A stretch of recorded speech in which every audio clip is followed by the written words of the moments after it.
Welcome back, everyone, to Morgantown, West Virginia.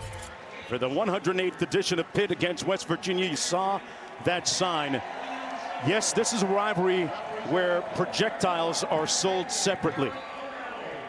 Pitt comes in 2-0, West Virginia at 1-1.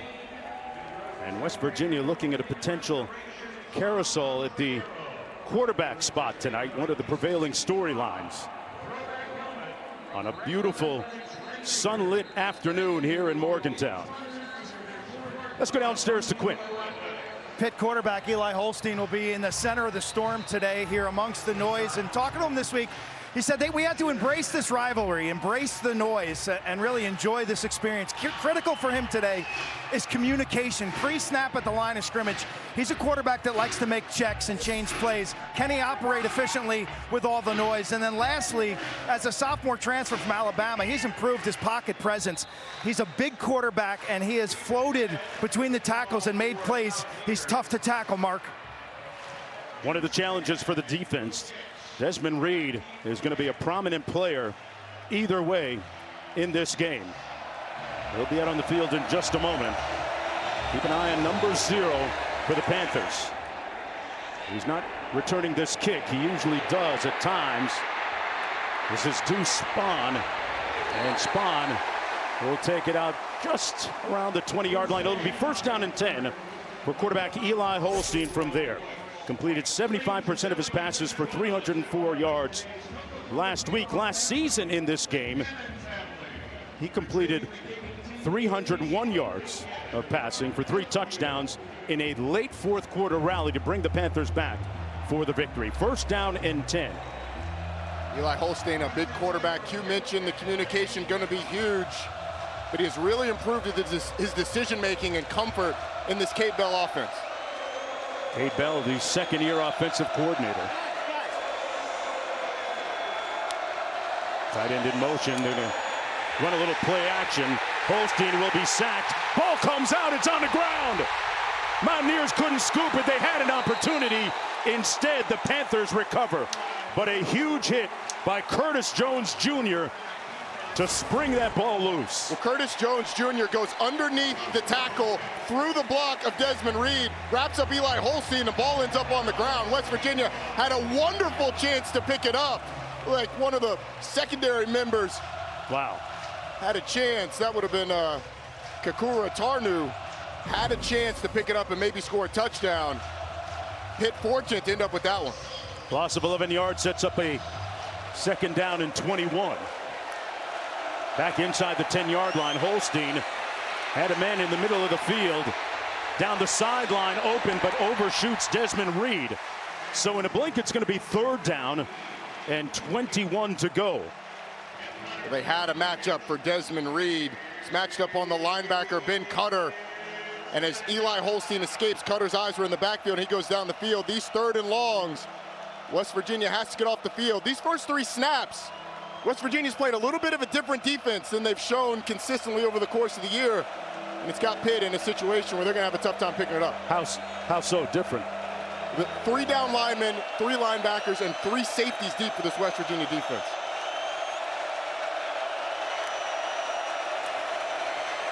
On the receiver screen, complete. Number 3, Hicks, the fastest of the Panther receivers. Nowhere to go. It's going to be a gain of 1. Fourth down and a quick 3 and out for the Pitt offense. Jason Chambers making the tackle for the Mountaineers. It's a situation where you just want to rally to the football and tackle. And it looks like West Virginia is going to get really good field position as long as this punt isn't an absolute boomer. Caleb Junko back inside his own end zone, about 7 yards deep. Preston Fox perched at his own 49-yard line. He'll have a chance to return this. Might have gotten a yard on the return. Let's check in with Q downstairs. Coming off a loss last week at Ohio, we asked head coach Rich Rodriguez, who's going to play quarterback this week? He said 5 guys. And so apparently he's got a menu of 5 quarterbacks that we will see today.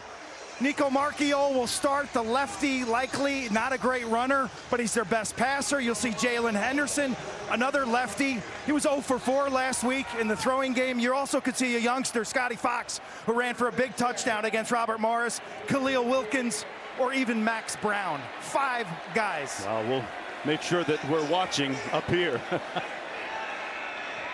8, 13, 6, 14. Those are the top 3 QBs. This is QB1. Completes it down inside the 30 to the 28-yard line. That was Rodney Gallagher, the third, on the other end of that reception. A 20-yard gain and a first down. Authoritative throw by Marchiol. Very good by Nico Marchiol. The safety rolled to the middle of the field, got it over the linebacker and down to his receiver.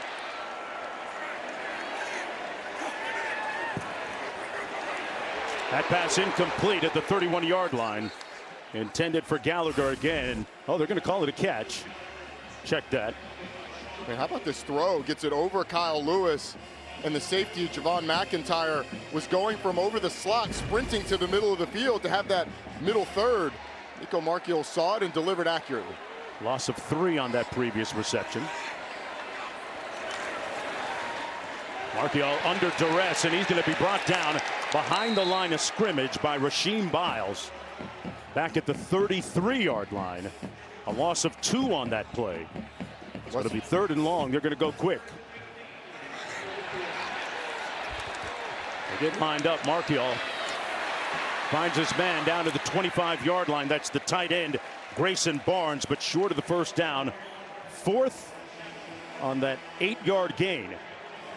Yeah, I think it's smart to kick the field goal here. You're going to notice West Virginia's tempo is as fast as you're going to see in the country. I mean, this is a crew that is absolutely on top of the football as soon as they can, waiting to snap the ball, and it almost caught Pitt on that last snap. Kate Hensley in to attempt this field goal. Interesting field goal formation. They must have heard you. A shift. This one coming from 44. And that is a line drive that does not make it. An opportunity after taking over with good field position, gone to the wayside. And zeros on the board.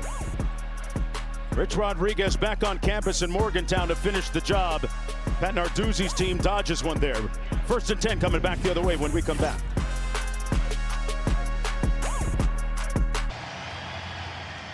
Welcome back, everyone, to Morgantown, West Virginia, as we take a look at today's impact players. Brought to you by Chili's. And this is a nice matchup, Roddy. It really is. Desmond Reed, talked about him in the open, is going to make an impact running the ball, catching the ball, and in the punt return game. And then on the other side, Fred Perry, their versatile safety, could get matched up with Reed in the passing game. That's Reed in motion into the backfield. Off the RPO, the pass complete to the 29-yard line. Raphael Williams, a.k.a. Poppy, with the reception for 3 yards. Pitt going to use tempo as well. This could be one of the faster games we've seen tempo-wise. Holstein taking a look. Now checks down to the near sideline. That's Poppy again, who, in his own words, he's always telling Holstein, I'm open, man. I'm open. 7-11. He's always open. I don't close. And he's been open on the pass, too. Eli Holstein has made nice deliveries. 11-yard gain on the play. Out to the 40-yard line. They fake the jet sweep and hand it off to Reed. Reed out to the 48-yard line, brought down by Perry. That's the matchup Roddy was talking about a moment ago. Reed out of the bottom from Dade County, Carroll City, Miami, Florida. And Pitt really hasn't run the ball that consistently this year. Some of it was they've been explosive enough where they haven't had to. But running the football is certainly going to be something that Pat Narduzzi wants to do. 2nd and 2. A lot of guys around the line of scrimmage. For Eli Holstein, you can see him checking at the line of scrimmage. They hand it off and pick up the first down. That was Reed again. A gain of 3 yards. Perry with the tackle. Here's one of the key early plays already. It is. Oh, you see the ball come out. Watch Desmond Reed. As soon as the corner or the safety tries to pick it up, he collisions him, hits the ball out of his hands, and it ends up with Pitt having the football. Huge play. Holstein tried to send his receiver downfield, Kenny Johnson, but he got tied up. Incomplete with 9:37 to go here in the opening quarter. Pittsburgh a week ago defeated Central Michigan 45-17. They opened up 2 weeks ago against Duquesne and won 61-9. Doozy told his team that you better expect something different from these Mountaineers today in this regional rivalry.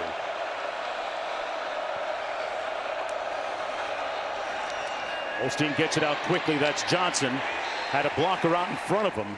Number 82, Malachi Thomas. Jason Chambers coming up from his corner spot to make the stop. It's just a really nice job by Pitt using motion to create leverage. When Johnson motions in, the safety Darian Lewis comes in as well, but Lewis doesn't redirect and get back outside the box, and it creates a 3rd and short where Pitt's going to be able to run the football if they would like. 3rd and 3. Holstein hands it off. Reed, slick move outside. He hit the Mountaineers with a little sauce there, but there's a flag down on the play. At about the 39-yard line, looks like it's a hold. It's going to be a block in the back, I think, on Blue Hicks. That 7-yard gain going to be wiped out. Offense, number 3, 10-yard penalty. They're down. Well, Desmond Reed's going to bounce this ball outside, and Blue Hicks is going to come and throw a block when he doesn't really have to. It's going to look like Desmond Reed has the edge on the corner, but Blue Hicks comes and pushes the corner, Jordan Scruggs, in the back. I think Reed would have been able to make that bounce, and even if he isn't, as a receiver, you got to give your running back a chance. That 3rd and short now becomes a 3rd and 10. This will be a heavy pass situation. Question for West Virginia: do they bring pressure? Do they drop numbers? Holstein with time fires, and it's incomplete, intended for Johnson. Sets up a 4th and 10. So the Mountaineers defense going to get off the field here, it appears. Had him open too. Yeah, he did. He had a couple of guys open. Kenny Johnson just not able to wrangle it, but he had Poppy Williams, who says he's always open. He was open over the middle of the field. Came right in, so in the vision of Eli Holstein, decides to throw it over the top to Kenny Johnson, and it's incomplete. Caleb Junko with an average of 45.6 yards per punt. Fair catch called at the 9 by Preston Fox. Mountaineers, a little over 90 yards to go. Sometimes you're on the right train, but the wrong track. All aboard. Mountaineers with the ball when we come back. Did number 1 Pitt struggle to get out of their own way against the Mountaineers, but you remember Tony Dorsett. He led the Panthers to victory, 3 touchdowns, almost 200 yards on the ground. He was expelled from the game, though, for the first time in his career after a melee broke out in front of the Pitt bench near midfield. Pitt would win the game 24-16. Mr. Heisman Trophy winner as well. One of the best to ever do it. Clay Ash in the backfield, 1st and 10 for the Mountaineers. Got a nice seam over the right side of the offensive line and lunges close to the 1st down. And Clay Ash in the game starting because Jaheim White, their star running back, best player on this offense, out for the year after a horse collar tackle against Ohio. And Mark, he's not the only guy that's out. Jaden Bray, the starting receiver, also out for the year after a foot injury. So this West Virginia offense having a couple backups step in. Having to improvise. Here's one of the guys stepping in and stepping up. Ash again picks up the 1st down. How does that impact the Mountaineers specifically at those 2 positions, Roddy? Jaheim White was their most explosive player offensively, so I think it limits them. And then you get less experienced at the receiver position against a Pitt defense that likes to play tight man-to-man coverage on the outside. Ash motioning out of the backfield.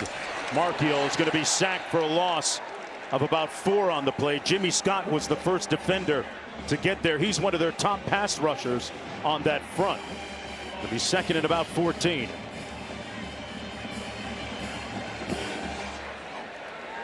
This is, we told you about the tempo earlier. This is on average 26 seconds between plays. That's real time. And then time per drive, they average 141 per drive. Some of that's the 3 and outs that go quickly as well. Markiel sacked back at the 14-yard line. A wonderful insurgence on that front line from Francis Brew. A loss of 5. Pitt has always had a bunch of those guys up front historically that can rush the passer. Yes, they have. And this is a group that may not have an individual star, but has a bunch of guys that are really, really good. And when West Virginia substitutes, it slows down the tempo because Pitt is going to take their time subbing a couple defensive tackles for 3rd and long. Francis Bruce summoning his inner Hugh Green on that last sack. I remember the cover of Sports Illustrated. Hugh Green on the cover with his jersey. I mean, I think the caption read, "Baddest cat in the land." That's what Pitt brings in this rivalry. Back after this. This was the scene just a few moments ago pregame. The Panthers showing a united front, figuratively and literally, embracing as one and taking the field in a game that means everything between these two teams. And this is what Kyle Lewis had to tell us a little bit earlier in our meetings. He said, we feel like here at Pitt we've got an actual brotherhood, and that says a lot in a day and age when players have been very transient along with coaches. A sack back at the 5-yard line by Blaine Spires. And that's going to bring up a 4th and long for the Mountaineers. Well, here on this right side, Kyle Lewis goes up the field, and Blaine Spires goes underneath the tackle and just beats him with an inside move. This is a Pitt defensive line that may not have the individual stars that they've had in the past. When you look at Jimmy Scott, Blaine Spires, Joey Zielinski, Zach Crothers, it's a really good group that can get after the passer. Shot a punt from the back. He's end zone, and Aaron Snap did a fantastic job just to corral the snap and get off a punt, which takes a propitious bounce across midfield and into Pitt territory. Wow. A tenuous position that time a moment ago. What a great catch here by the punter, Oliver Straw. Unbelievable. That needs to be on You Got Mossed. It really does, because it saved 2 points. One-handed. And then he got the bounce to give Pitt decent field position, but certainly not as good as it could have been. That could have been an absolute disaster for West Virginia. Q, the Australian, did a nice job. Well, Aussie rules football. It's more than just punting. It's also ball handling. They can kick righty, they can kick lefty, they can catch everything. That was an amazing play. Great athlete. From the 47-yard line, 1st down and 10 Panthers. Reed takes it over the right side. Will gain about 2 yards, stopped up by Curtis Jones Jr.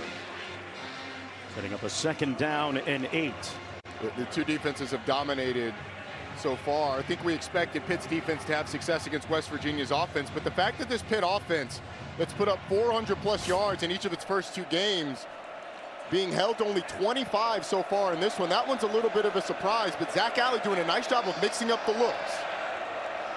Holstein out of the shotgun. On the RPO, gets it out to Johnson on the edge. And Johnson lunges forward, will pick up the 1st down. Tarnu makes the stop on the 11-yard pass. Kenny Johnson, a 6'1" junior out of York, PA. Pardon me, he was short of the 1st down. 3rd and short.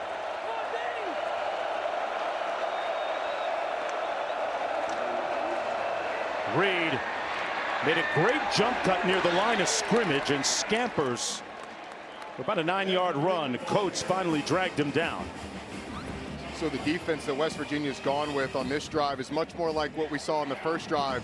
Those 3 safeties deep and making it a fairly lighter, a lighter box, which means there's less guys in the box for West Virginia than there were. These 3 safeties back here. It's a little bit different look than you've seen so far this year. Hicks motions into the backfield. Reed straight ahead. His forward progress taking him up to about the 30, a 4-yard gain. Ben Cutter making the tackle on the play for the Mountaineers. This Pitt offense, Roddy, feels like it's gaining a little bit of momentum and rhythm. It is, and it's because they've been able to run the ball. When you've got a light box, it means you've got more blockers in the box than they have defenders. You got to be able to run the football, and Pitt being able to do that helps open up the pass game, because West Virginia almost daring Pitt to run the ball with this alignment.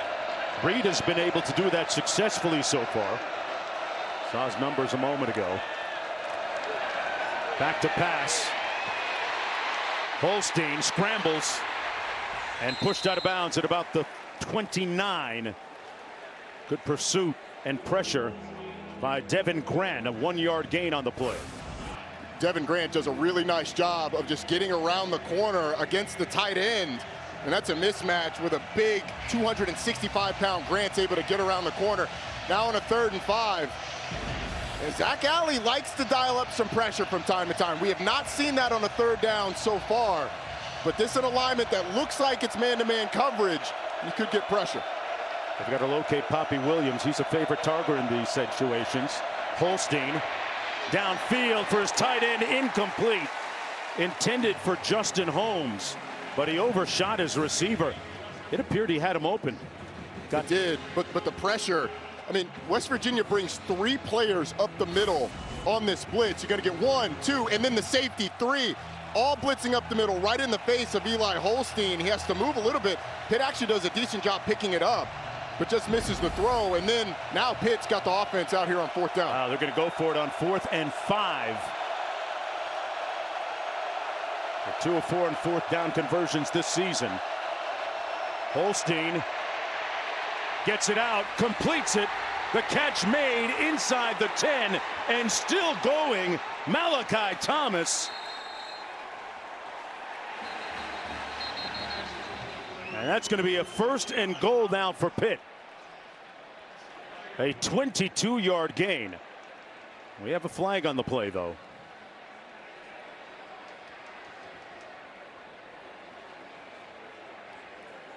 Boy, Malachi Thomas carried a few defenders for a few yards. The result of the play is a 1st down. After the play, personal foul, unnecessary roughness, offense number 56, 15-yard penalty, 1st down. So on the center, Lyndon Cooper getting involved late in the down. But what a play by Eli Holstein. Fred Perry brings pressure. You get a look at Cooper. He can't dive on the pile.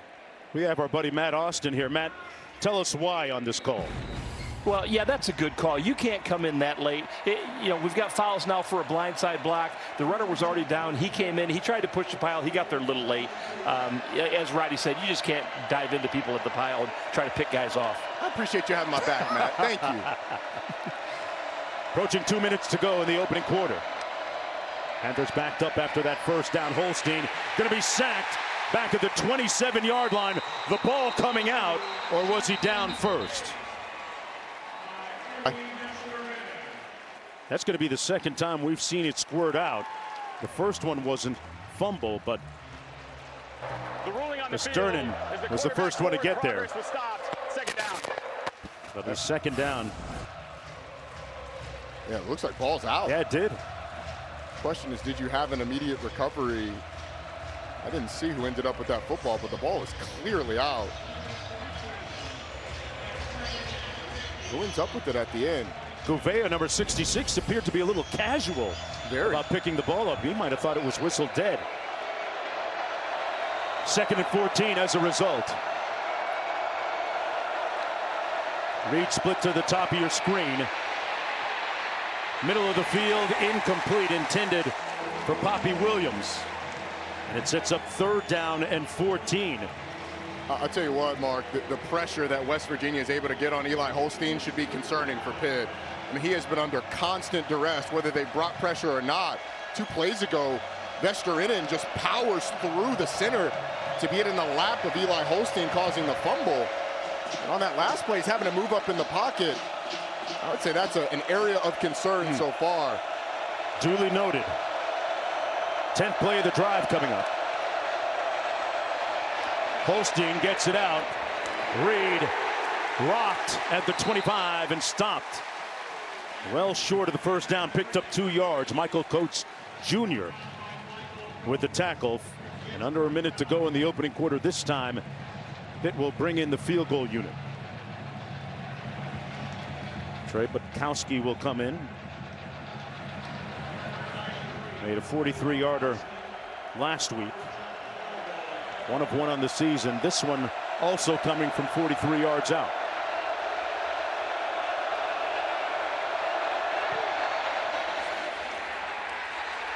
And he pushed it to the left. So both teams with errant field goals, both missing an opportunity to get on the scoreboard. Zeros on the board as we go back to the studio. All right, Matt Berry and our Marchiol still in at quarterback.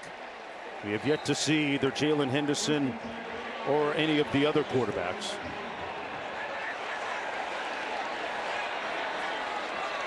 .21 seconds to go in the opening quarter.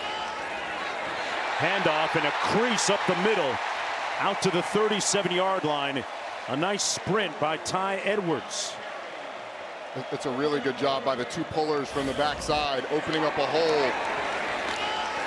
And Ty Edwards just gets right through it. A guy who they're getting up to speed, 6'2", 225 pounds. That's the end of the first Big quarter. back going downhill, and man, we got a defensive brawl here in Morgantown. Last year, this game ended up in the mid-30s scoring-wise. They got a long way to go to catch up. 15 minutes in the books in the 108th edition of the Backyard Brawl. It's Hulu and all of ESPN by stepping into the ring. Welcome back, everyone, to Morgantown. Coming up at 7:30 Eastern over on ABC. Number 3 LSU hosts Florida in Death Valley. Florida trying to bounce back after that disconcerting loss against South Florida last week. That'll be a good game. Florida wasn't far away. A couple crucial mistakes against South Florida. 1st and 10 for the Mountaineers.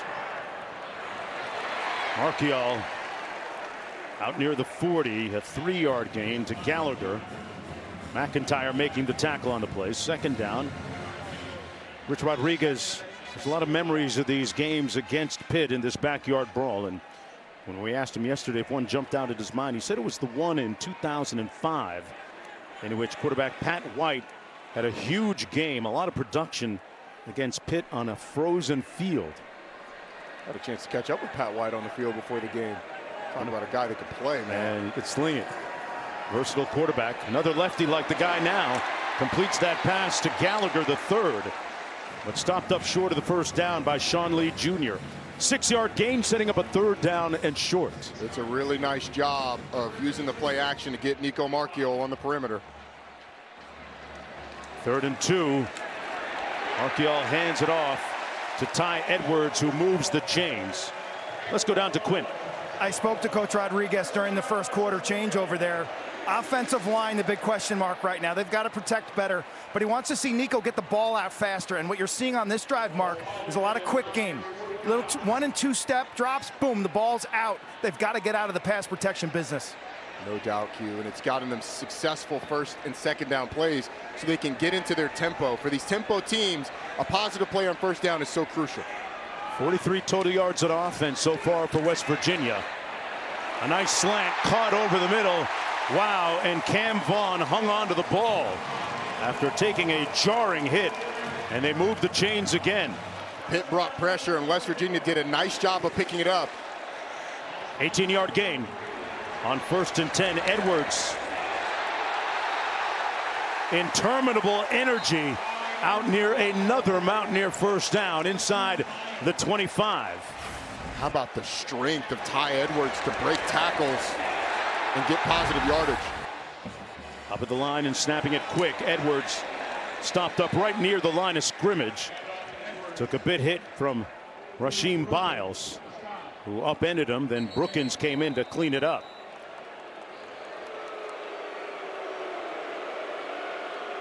Got a Pitt player down, and these West Virginia fans don't like it booing, but that's a legitimate injury. Like Sean Fitzsimmons, I believe, on the ground. It appeared to happen before the ball was spotted, Roddy, which is a big point. I mean, it was right after the play. He didn't even get up off the ground. Point of emphasis, of course, if you're reminded that they're trying to cut down on spurious injuries, fake injuries this year. It's actually Zach Crothers, the defensive end, 5, not Sean Fitzsimmons, 55.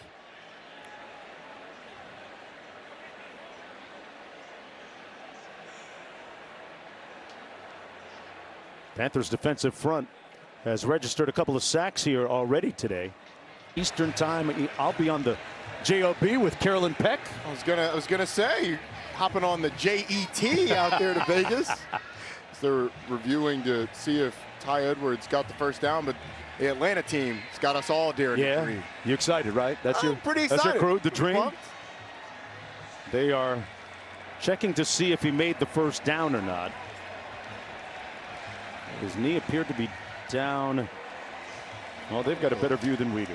That angle looks like it's short. Yeah. Based on what we saw, I would expect the ruling on the field to be upheld. What do you make of the job that Ty Edwards has done so far coming in for Jaheim White? He's done a really nice job. He gives him a physical presence from that running back position. A guy that's on his 5th school in his career, was at Georgia Military Academy in 2019, junior college in 2020 and 21, UTSA in 22, Northern Iowa for 2 years. But because of the ruling, Diego Pavi ruling, gets those junior college years back. After review, the runner made the line to gain. It's first down at the 23-yard line. So Edwards got the first down. 4 rushes for 25 yards so far for him. I'll pay you to wear a hat like that, Roddy. The one with I'm not going to say there's not a price. I think that thing's alive on top of his. But it's going to cost you. Nico, meanwhile, yeah, that would look good on you. Give me a little Kangol version of that. I don't know if they make those. You got to have the raccoon face on there. Custom, baby, custom. Nico Marchiol, meanwhile, 6 of 6 for 50 yards passing. First down and 10 from the 23. They fake the reverse, and the pass complete to the tight end, Grayson Barnes. Out of Rockland, California, they're getting up to the line of scrimmage quick. And we've got the clock in the upper left-hand corner to show you just how fast West Virginia is going to run the ball or run the next play. Looking at the sideline, not giving this Pitt defense much time to get set and get going. Cam Vaughn split wide to the field. Marchiol hands it off inside. A crease and a touchdown. Touchdown, Edwards.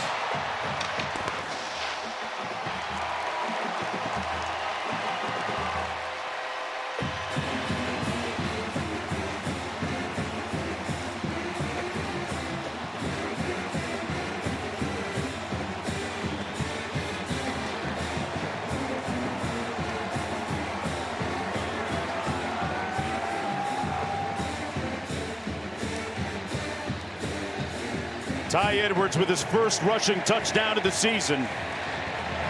And it feels like the party just got started here in this backyard brawl. In the 108th chapter, Edwards summoning his inner Pac-Man Jones. Pac-Man would be proud.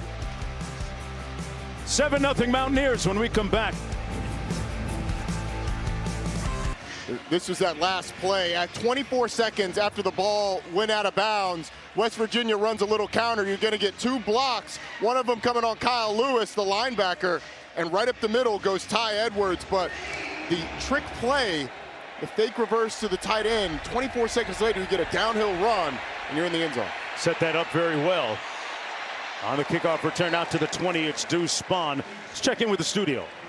All right, Matt Ferry back in the studio with our look around the 3:30 window. Plenty to keep an eye on. Texas and Arch just kicked off. Bill Belichick up 20-0 with North Carolina. Iowa State surprisingly tied with Arkansas State. And Tennessee is laying the wood to Georgia 21-7. Wow. How surprised are you by that? Very. I mean, Tennessee hasn't beaten Georgia since a Hail Mary in 2016. And I believe the average margin of victory is well over 20 points. Georgia getting work. The offensive concerns for Georgia are real. Holstein on the RPO hands it off to Jules Goff, who has checked into the backfield. Gets his first touch, 1-yard gain on the play. It's got to regain some of this momentum. Some of it comes with running the football, but if you get into passing situations, which typically second and longs are passing situations for this Pitt offense, you got to protect Eli Holstein. He's been under duress a lot. On 2nd and 9, Holstein surveys, takes out his do-it-yourself kit and comes up about a yard shy of the first down, setting up a 3rd down and 1. Fred Perry making the tackle for the Mountaineers defense, an 8-yard gain on the play. Tell you what, Reed Carrico had a great shot at sacking Eli Holstein in the backfield. But this 3-3-5 defense or 3-2-6 defense that West Virginia's in has been giving Eli Holstein fits.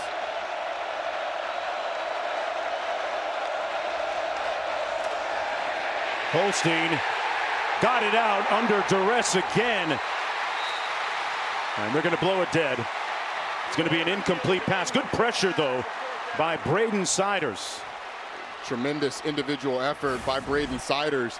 Coming off the right side, he's going to go down inside and then spin back out once he feels the hole.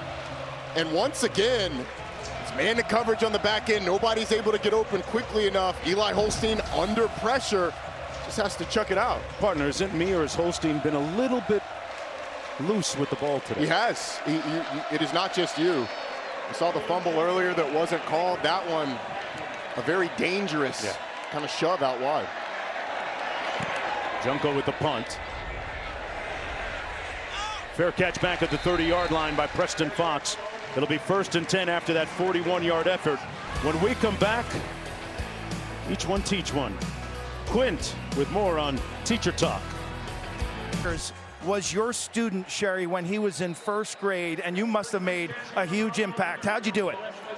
He was a good kid. He always listened, and obviously he remembered what I taught him. So I feel so honored to get this, like for him to remember it all these years later. So very thankful. Sherry is our winner. Belinda is the principal. Education and this $1,000 will go a long way in the classroom. Absolutely. We're so appreciative. On behalf of Cheat Lake Elementary School and Montague County Schools, we just thank you for recognizing the excellent teaching that Sherry does and for recognizing the long-lasting impression that teachers have on students' lives. Thank you. Thank you, Sherry. Mark? All right. Teachers doing a thankless job. Shot downfield into traffic and coverage. And incomplete. Sherry doing a real wonderful job with her kids, and it must feel great to have one of your students out there in the field, right? It's got to feel awesome. We thank all of our teachers. I've got 2 elementary school age children, and let me just say, having a classroom full of them is a task to deal with every single day. So thank you so much to our teachers, and what a wonderful story on game day this morning. Yeah, and a shout out to Gloria Miranda Jones at Dolphin Bay Elementary School in South Florida. Does a great job with her kids as a teacher. That pass incomplete on the slant. Cam Vaughn was the intended target. That's a guy that they want to target a lot, but he's been a little bit conspicuous by his silence in terms of catching passes today. Well, they had him open. Ran a little wheel post behind it. Got a natural pick out of it. Nico Marchiol just missed them. They actually picked up a blitz, the blitz pretty well. Right. And it didn't pan out. Here's the punt. Kenny Johnson is going to be driven back all the way to the 15-yard line. Dodges one defender. Turns it north-south. Johnson all the way up to the 40-yard line. A nice return. Mountaineers claiming the ball came loose on that 52-yard punt, a 24-yard return.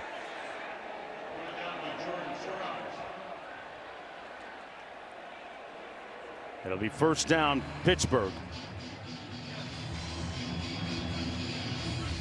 Okay, Cheese, 50-yarder for the win. You thinking what I'm thinking? Ice the kicker. Something better. Is that Terry?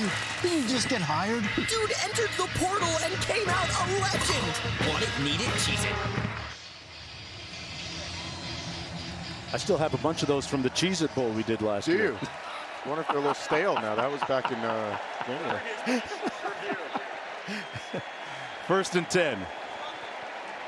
And they're going to review this to see if it was a fumble or not. On the punt return.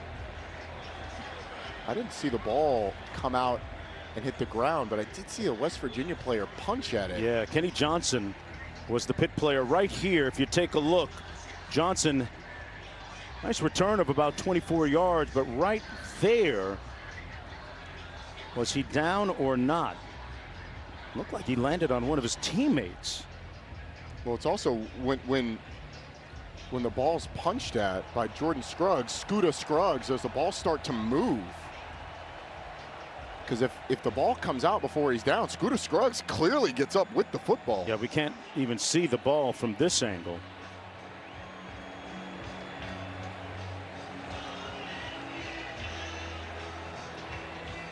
Nothing definitive about that shot. No, certainly not. But the ruling on the field is that the ball carrier was down already.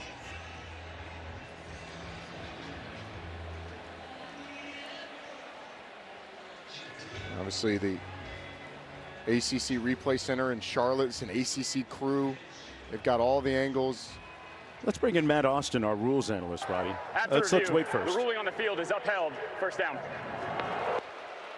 Yeah, Mark, I don't think they could have done anything. I didn't see a single view that they had. You're right. They showed the ball. Originally, it looked like it started to move when it was punched, but then you lost sight of it. You don't know if he lost control then or ever. So I think that's a good uphold. All right, Matt, and it'll be first down and 10. Pittsburgh, after putting up 45 points on the board last week against Central Michigan, has not scored yet. Under 10 minutes to go in the first half. Holstein finds his target at the 47-yard line. That's Deuce Spawn. And Deuce moves the chains. Picks up the first down. Former Florida State Seminole picks up 16, Roddy. This is a really nice job by Eli Holstein. The pocket is completely collapsing around him. He's getting squeezed and still delivers an accurate ball down the field to Deuce Spann. From the 45.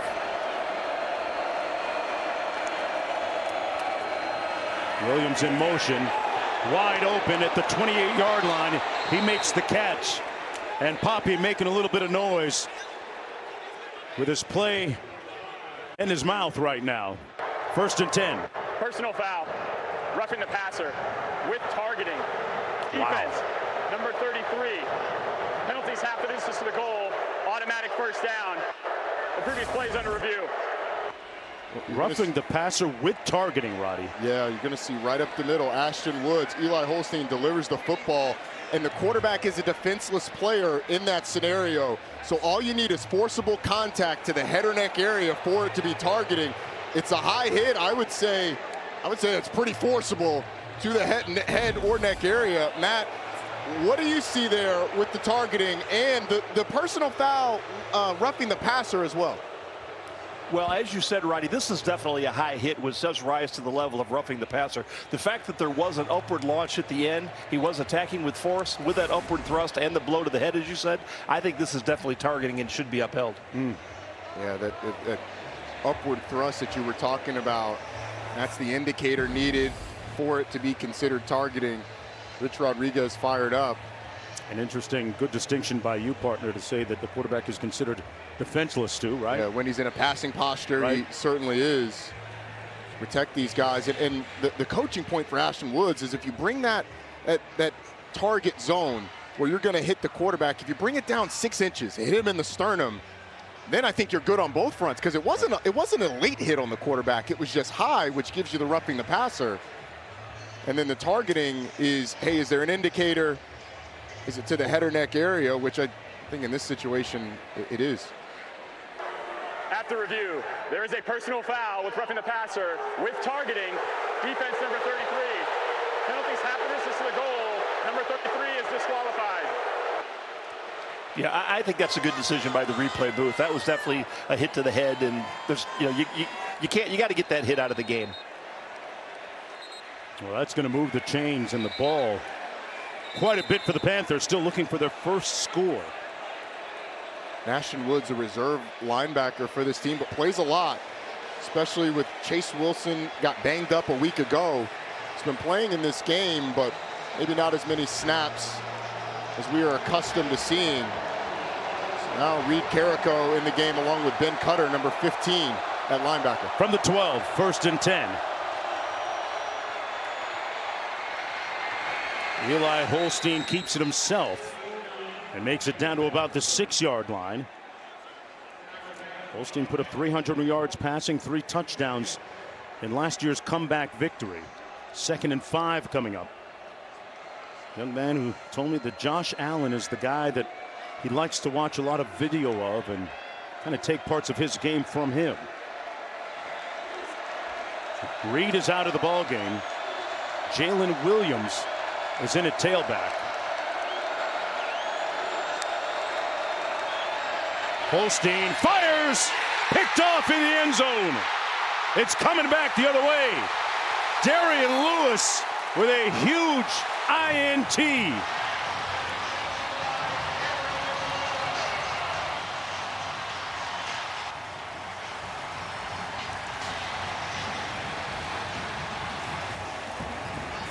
West Virginia's 4th interception of the season, and a costly turnover for Holstein.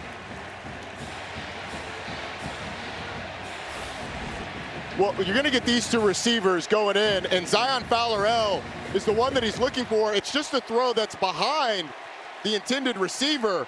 It's a little confusion about who's going first, who's going second. It's a poor throw by Eli Holstein behind his intended target, and an easy interception. What a turn of events after a penalty and a nice drive by Pittsburgh to get down inside the 10-yard line and throw the interception, and West Virginia gets the ball. From the 10-yard line, 1st and 10. Coming back the other way, Nico Marchiol, still the quarterback, hands it off. Edwards, who's doing a very remarkable job filling in for Jaheim White, running back number 1, who's out for the season, the result of a knee injury. Picked up 5 on the play. Roddy, what do you make of the fact that we have only seen one quarterback so far for the Mountaineers? Well, I think it means that they like the way Nico Marchiol is operating this offense. Hands it off on 2nd down. Nowhere to go that time. Marchiol came in a couple of seasons ago for Garrett Green, who was injured, and managed the game well enough for the Mountaineers to win. Mark, I think the reason that we've seen Marchiol is he's hit most of the layups. The thing is, he's got to take care of the ball in these situations. He's looking at 3rd and 6 here. Tries to take off, is going to be brought down at the 17-yard line by Nick James. And that's going to be a 2-yard gain on the play and a quick 3 and out. Francis Brew with great pressure on Marchiol on that last play. And a good quick change, sudden change stop by this Pitt defense to get the ball back to their offense. Interesting that Desmond Reed has not been on the field for the last 2 punt returns or the last 2 possessions for Pitt. Kenny Johnson with the catch back there eschewed the fair catch call and is brought down immediately at the 42-yard line. Rich Rodriguez right now is hotter than July, even though his team is leading by a touchdown. Gritty Iron City football, and we are going to kick them in the mouth for 4 quarters. It's going to be electric. Welcome back to ESPN College Football, presented by Chili's, here from Morgantown, West Virginia. You're looking at Desmond Reed, RB number 1, the tailback, but he's been on the sidelines for the last couple of series. Quinn Kesnick down in the field monitoring that situation. Right now it's Jules Goff at tailback, and we've got some linen down in the field. You can't have that coming out of a timeout. You think? You got a stoppage, media timeout, and you get a procedure penalty because the center snaps the ball when you've got 2 guys in motion. False start. Offense. 11 players were never set for the full second before the snap. 5-yard penalty. First down. There have been some flashpoints already here in the first half. There was an INT thrown in the end zone by Holstein. He's been sacked a couple of times, and a missed 43-yard field goal by Pittsburgh. Pitt came in favored in this game, but this defense from West Virginia has had them on the back foot. Jules Goff in the backfield. On the RPO, the pass complete at the 40-yard line to the tight end. Pardon me, that's Bryce Yates. Check that, Holmes. 5-yard gain on the play, and for every 20 years, Allstate has celebrated every field goal and extra point made by participating universities by donating to the university's General Scholarship Fund, supporting student athletes. Thank you, Allstate. On 2nd and 10, Holstein had it batted down, deflected at the line of scrimmage. Eddie Kelly Jr., transfer from Mizzou, with awesome length and experience, and he jumps off the page at you at 6'6", Roddy. Well, Zach Alley, defensive coordinator, said he's 6'7". Yeah. Looks like he belongs in the SEC. Sets up a big 3rd down for this Pitt offense. I would expect somebody to get the ball out of Eli Holstein's hands quick, particularly if it looks like West Virginia's going to bring pressure. He's 10 of 18 for 96 yards passing. Holstein, pressure coming, and he's brought down short of the 1st down at the 44. Gain of 2, and once again, it's Kelly Jr. out of Orlando, Florida. Pitt opting to go with the downfield throw, and they actually picked up a blitz. Both linebackers blitzing through the A-gaps. West Virginia picked it up, or Pitt picked it up pretty well, but West Virginia's still able to get off the field because no one's open downfield. Good coverage, and Junko with the punt. Places it perfectly at the 3-yard line. Mountaineers with 97 yards to go, as we do make of all the discourse around him so far. I think he's a young quarterback, and like young quarterbacks, had a tough week 1 assignment on the road at Ohio State. Needs time to develop. He's incredibly talented, but you got to ask for something that people don't have nowadays. Patience with Arch Manning. He's going to improve. Saw him last year. He can turn it around in a hurry. Out of the end zone, Edwards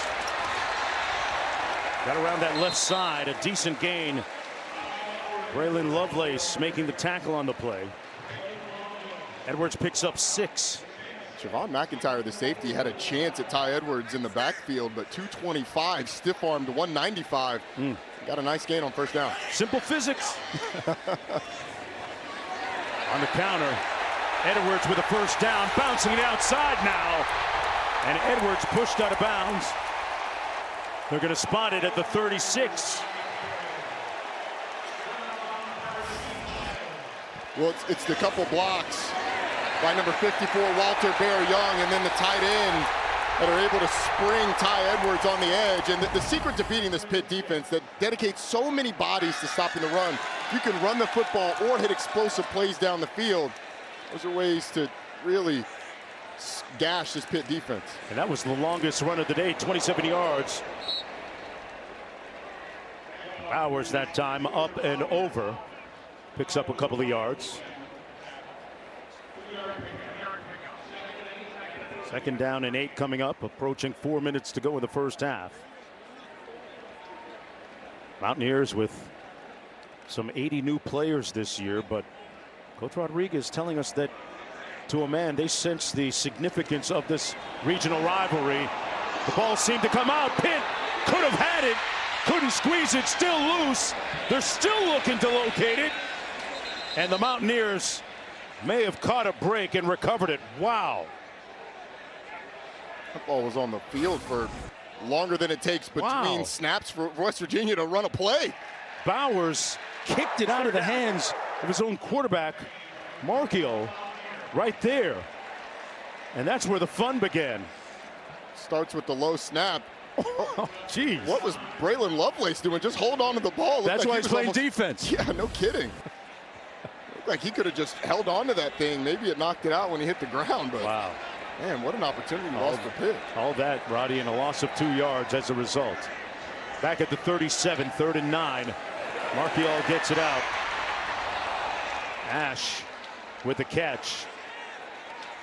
Marquez with the tackle. 3-yard gain on the play. And 4th down coming up. There's a flag down in the field as well. I think it's just a mouthpiece. And I'll tell you what, West Virginia was about 1 block away from hitting their head on the goalpost there. And Pitt sent the house up the field. I guess they're just going to pick the flag up. Oh, it's a mouthpiece. Check that.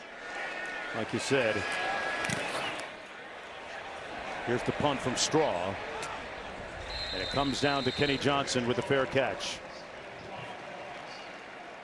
A little over 2.5 to go. We talk about some of the greats that participated in this rivalry. Darrelle Revis is one of the best. 2006, Pat McAfee punted the ball in the second quarter. You remember that him? And this is what happened afterwards. West Virginia would win the game.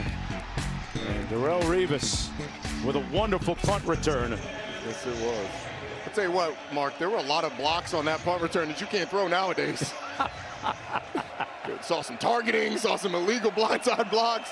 The game has evolved a little bit. Football has changed.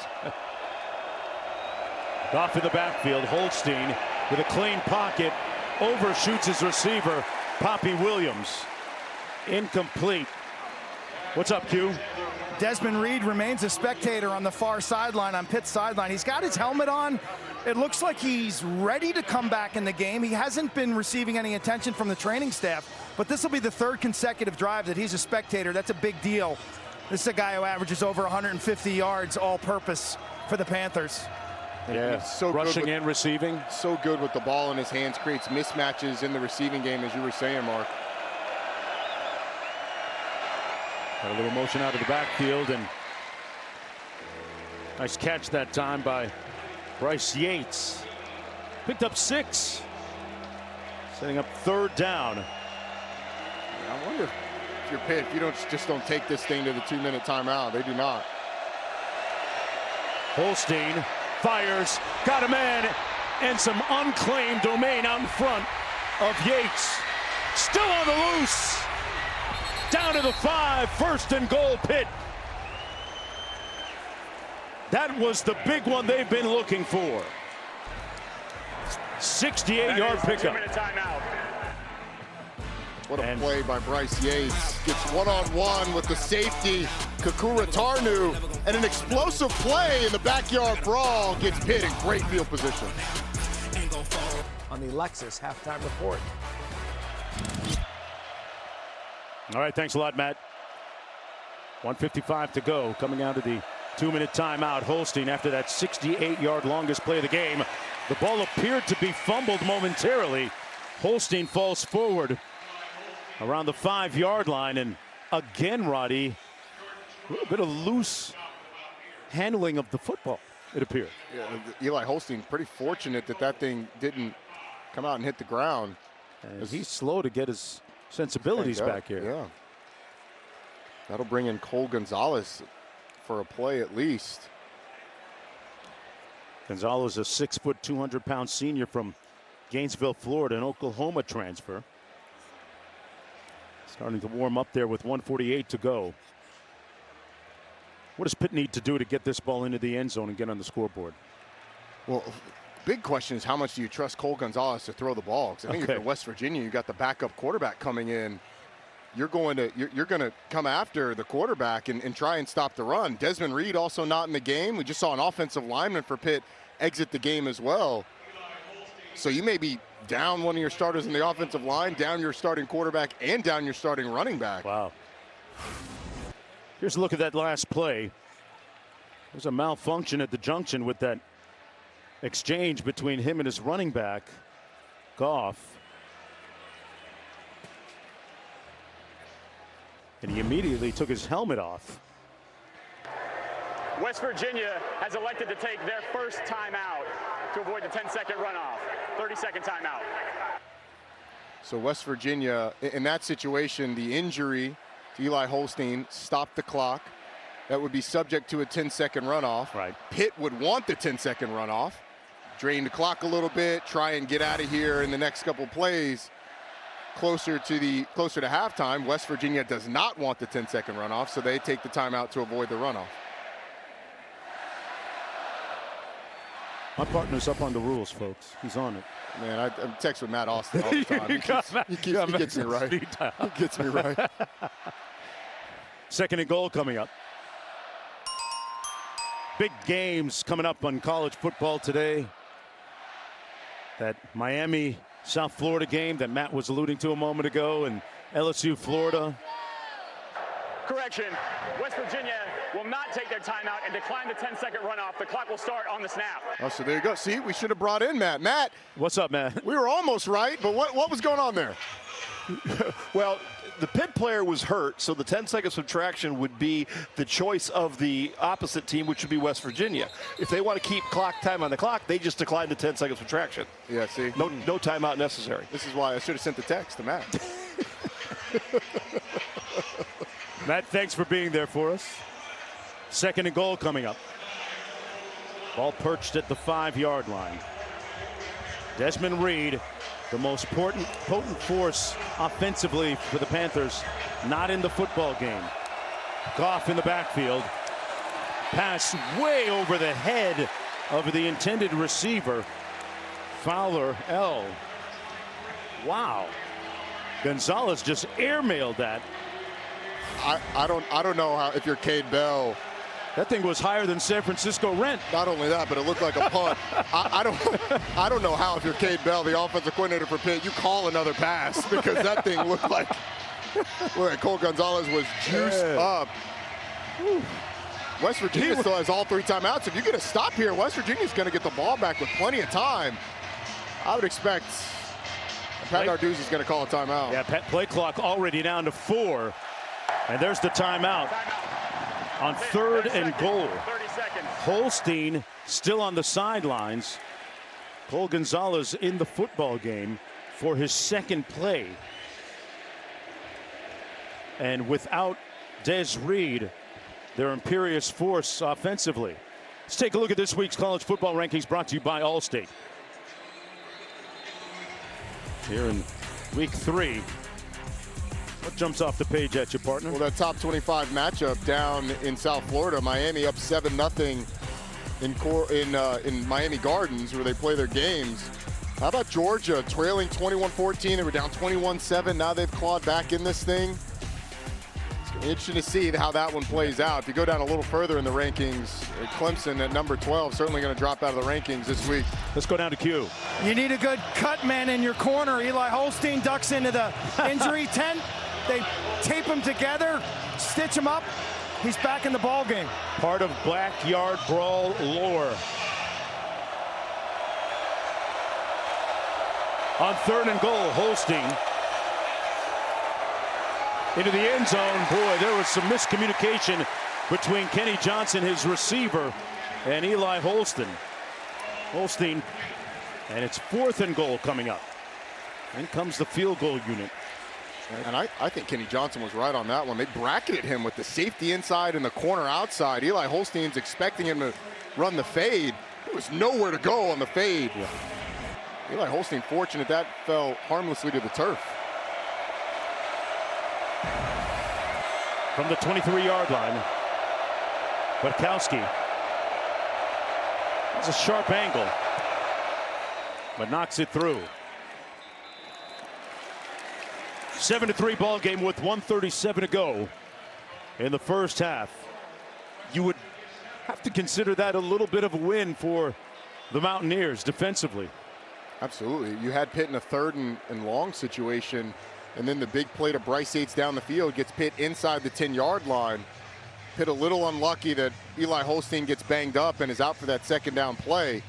But a big win for West Virginia defensively, and I think you would consider this half of football a win for West Virginia's defense. They've been excellent here in the first quarter. And Pitt's only got they're over 200 yards of total offense now, but they started really slowly.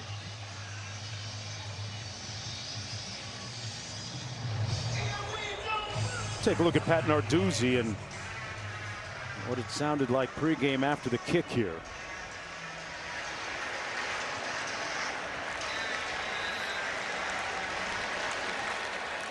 These two schools are separated by just 75 miles on Interstate 79.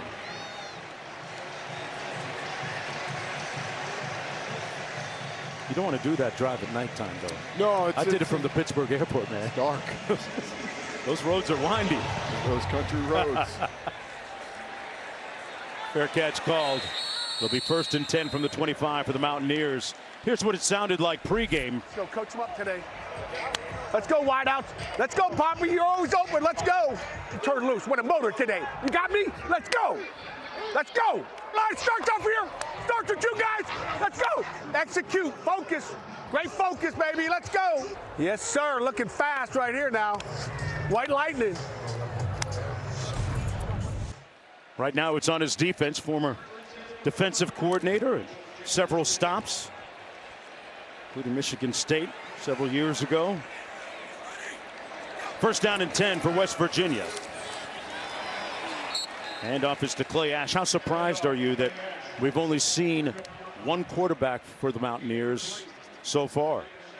The way that they've operated offensively and really the way their defense is playing, you want the quarterback that's going to take care of the football. And Pat Narduzzi knew, based on what you just saw, this game was going to be a close one. It's playing out that way. 6 of 8 games decided by 7 or less. A nice rope complete to the sidelines. Number 29, Preston Fox. They've got 3 timeouts remaining, a 12-yard gain. 1st and 10 from the 40. Plenty of time. The kicker, Cade Hensley's already missed from 44 in the game, but we were told Ethan Head could hit from 50-ish, so that's where West Virginia's looking to get. Between the tackles this time, Clay Ash out of Leesburg, Virginia. And there's going to be a timeout called. Timeout. West Virginia. Mountaineers will use their first of 3. To go back to the quarterback situation, Mark, I think that West Virginia would go to another quarterback if you're looking for a spark in the run game and you need that quarterback run to be a part of it. Or if the quarterback was really struggling to hit basic throws, easy access, open throws. Nico Marchiol, for the most part, has been pretty good at hitting those. And then while his numbers aren't eye-popping, that's 76 yards. A lot of that comes on 1st and 2nd down to get drives going. You want the guy that's not going to turn the ball over in a defensive struggle like we've got. And I love what Coach Rodriguez told us. He said, it's not what you call, it's what you can execute. Yeah, yes it is. And Marchiol has been executing fairly well, 9 of 11 passing so far. His team leading where it counts. Ash in the backfield. Marchiol rolling to his left and throws back across his body, incomplete, intended for Cam Vaughn. Well, kick off your Week 2 NFL Sunday with the Countdown Crew on ESPN and the all-new ESPN app. Tomorrow at 10 a.m. Eastern Time, Saquon Barkley goes one-on-one with Marty Smith. Aaron Rodgers makes his Pittsburgh home debut. And Randy's best catches of the week in You Got Mossed. All coming up tomorrow morning. Under a minute to play in the first half in a low-scoring game so far. This is Ash. Stopped up after a gain of about a couple yards. And a timeout called by Pittsburgh. With 53 seconds to go, that'll be the Panthers' second timeout. 4th and 5 coming up. So what's the thinking here now for Narduzzi and Pitt? Correction, that is Pitt's 3rd and final timeout. Pardon me, that's their 3rd and final timeout. Well, they're trying to get the ball back to their offense that operates with a lot of tempo naturally. You get them the ball back with somewhere around 45 seconds left. Okay.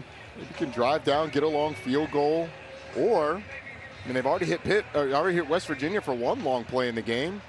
Maybe you can find yourself getting another one of those and sneak out of here with another score before West Virginia gets the ball first in the second half.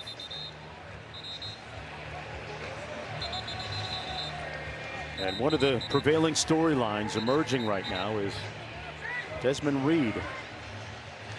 Big weapon offensively for Pitt, has not been in the ball game for most of, if not all of, the second quarter. And on the sidelines for a while, as documented a moment ago by Quentin Kesnick down to the field. Kenny Johnson is back deep for this punt from his own 8-yard line.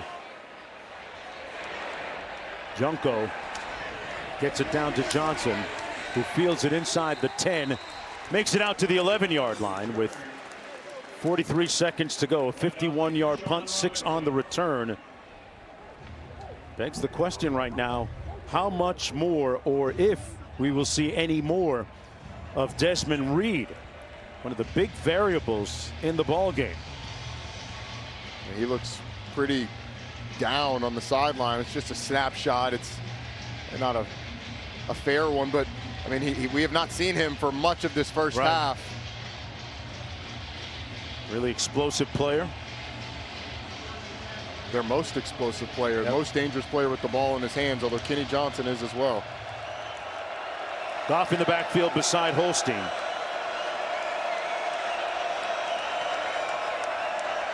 Poppy Williams in motion. Holstein off his back foot. Throws it into traffic. Almost got intercepted. A dangerous throw. Michael Coates Jr. was right there. Boy, he could have had himself an interception here. I mean, this is served on a platter. Go up and catch the football. It's actually a pretty nice job by the tight end, Justin Holmes, of knocking that thing away, getting a mid in there. But man, that could have been phenomenal for West Virginia. But now, if Pitt throws another incomplete pass or gets a short game, West Virginia still has 2 timeouts. 37 seconds to go. Holstein couldn't pull, sacked back at the 3-yard line.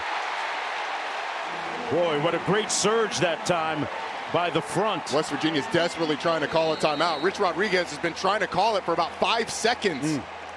They finally get it. 3rd sack of the day by the Mountaineers, Roddy. He's been under pressure all first half. Reed Carrico on the blitz, finds the open space and gets in the backfield. Carrico back from injury. A force on that play. Esterinian as well, number 96 in on the play. And Eddie Kelly Jr. has had some brilliant moments defensively on that line for the Mountaineers. Please reset the game clock to 30 seconds. 30 seconds, please. They're going to reset the game clock to 30 seconds. As Rich Rodriguez was trying to call that timeout over and over and over. So they put 6 seconds back on the clock. And then West Virginia's going to have some time and maybe great field position after if they're able to prevent Pitt from getting any more yardage. We have a Week 2 Monday Night Football doubleheader coming up. Bucks-Texans started a special time, 7 Eastern on ESPN, ABC, and ESPN Deportes.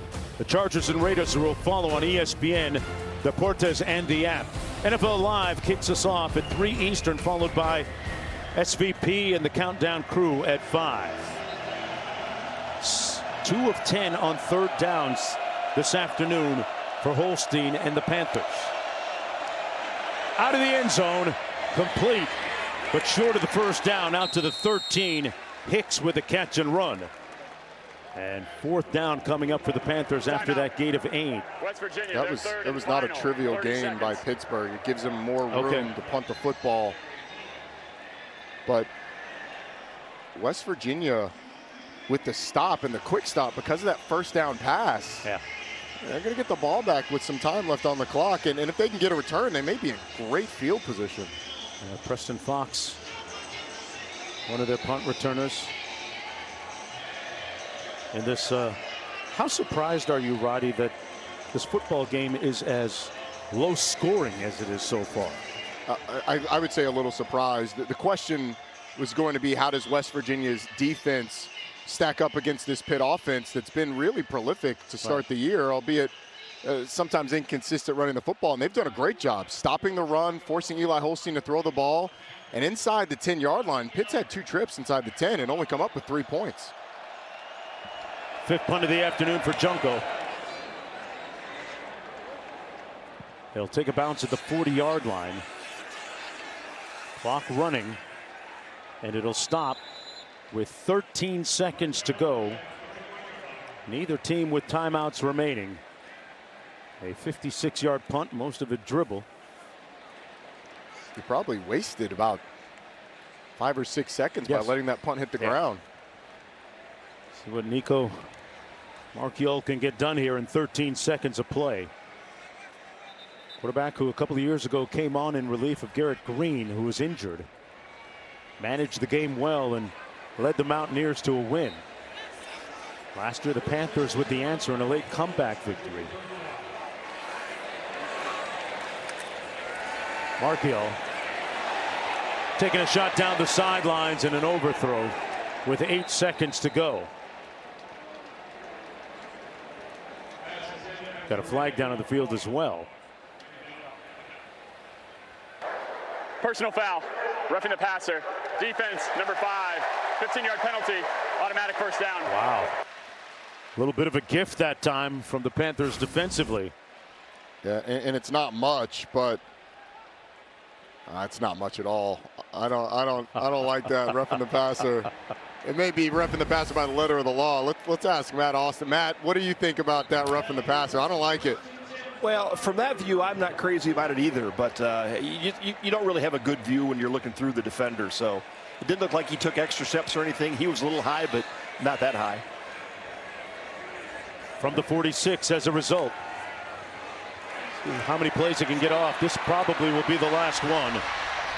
Marchiol got to safely get down, picked up the first down, and a flag is thrown after the 12-yard gain, and this might put them in field goal range. It certainly is. It's going to be on Rasheem Biles. I mean, Nico Marchiol's sitting on the ground, and Biles throws in an extra hit. And it's a defensive penalty. They're going to get a shot at a field goal here. Cade Hensley might have an opportunity. Either him or Ethan Head, who's the long-range place kicker. I think it's going to be a late hit.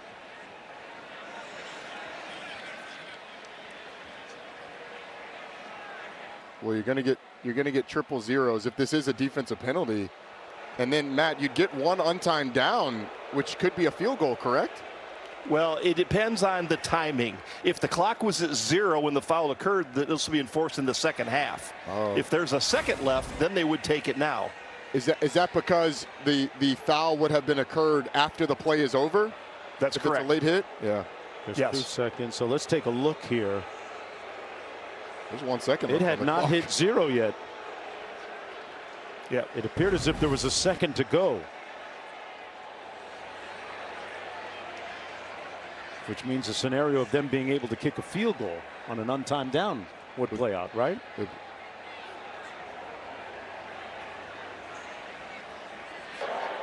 The ruling on the field is that the line to gain was reached.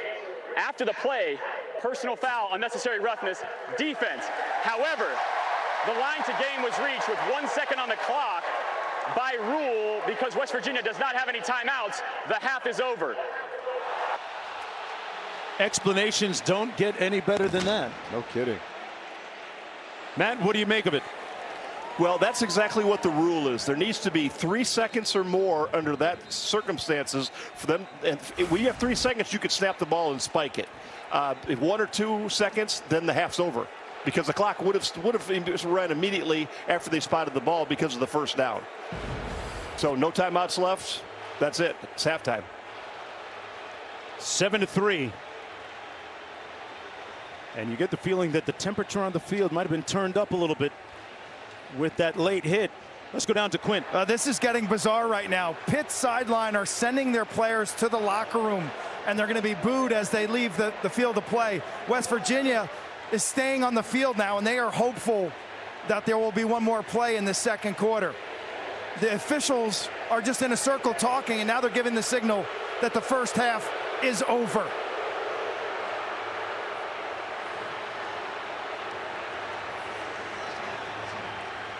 Rich Rodriguez doesn't feel that it's over. It does feel a little strange that you get a personal foul, unnecessary roughness penalty after the play, and not get an opportunity to see that foul administered at any time. Yes.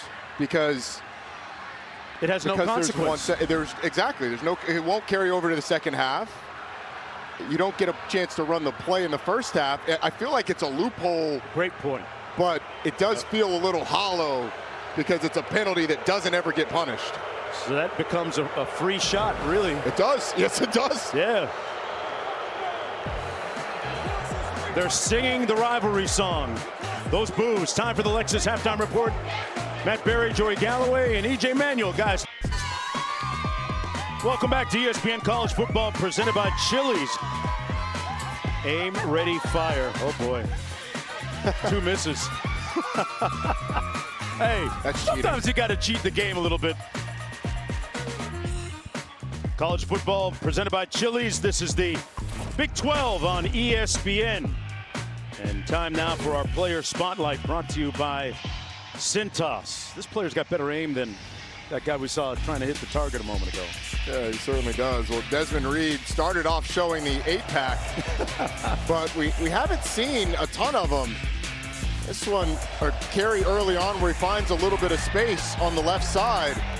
But as we got into that second quarter, after this play, we haven't seen a lot of Desmond Reed in the game. It's kind of twisted up. And that is a big loss for Pittsburgh. Not only running the football, but you saw the catch at the end. It's a big part of the pass game as well, and punt returner. Yeah, and Goff is now the running back #1. He moves up a slot.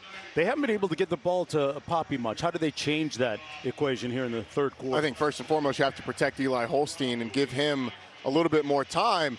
But also, can you find ways to get Eli Holstein more comfortable? It looked like he wasn't exactly trusting what he was seeing down the field, but it's really the pressure. It's been all over the Pitt quarterback. That a fumble that ended up in Pitt's hands, but it's been blitzes, it's been the defensive lineman beating Pitt's offensive lineman. A little bit of everything over the course of this game has had Pitt behind the chains a lot. Mountaineers will have the football first. In a game where we expected to see more than one quarterback, at least in the first half. We've only seen one for the Mountaineers. It's been Marchiol the entire way. Not seen Henderson or Fox Jr.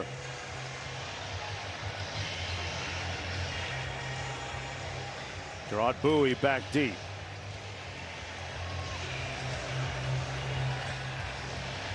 Strange ending to the first half with that unsportsmanlike penalty, but seemingly no consequences as a result. You said it, there's a loophole there. There is, and we're having discussions with multiple people about whether or not it'd be enforced in the second half, where they're kicking off from 35-yard line, so it doesn't look like it.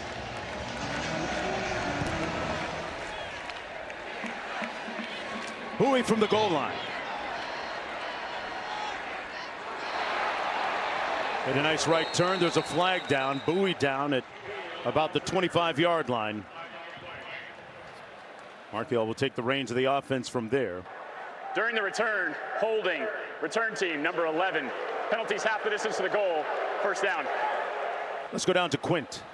Desmond Reed of Pittsburgh is unlikely to return in this game, out with a lower body injury, and you're going to see a quarterback change, I believe, right now. It looks like Scotty Fox, the freshman from Mentor, Ohio, is taking snaps right now.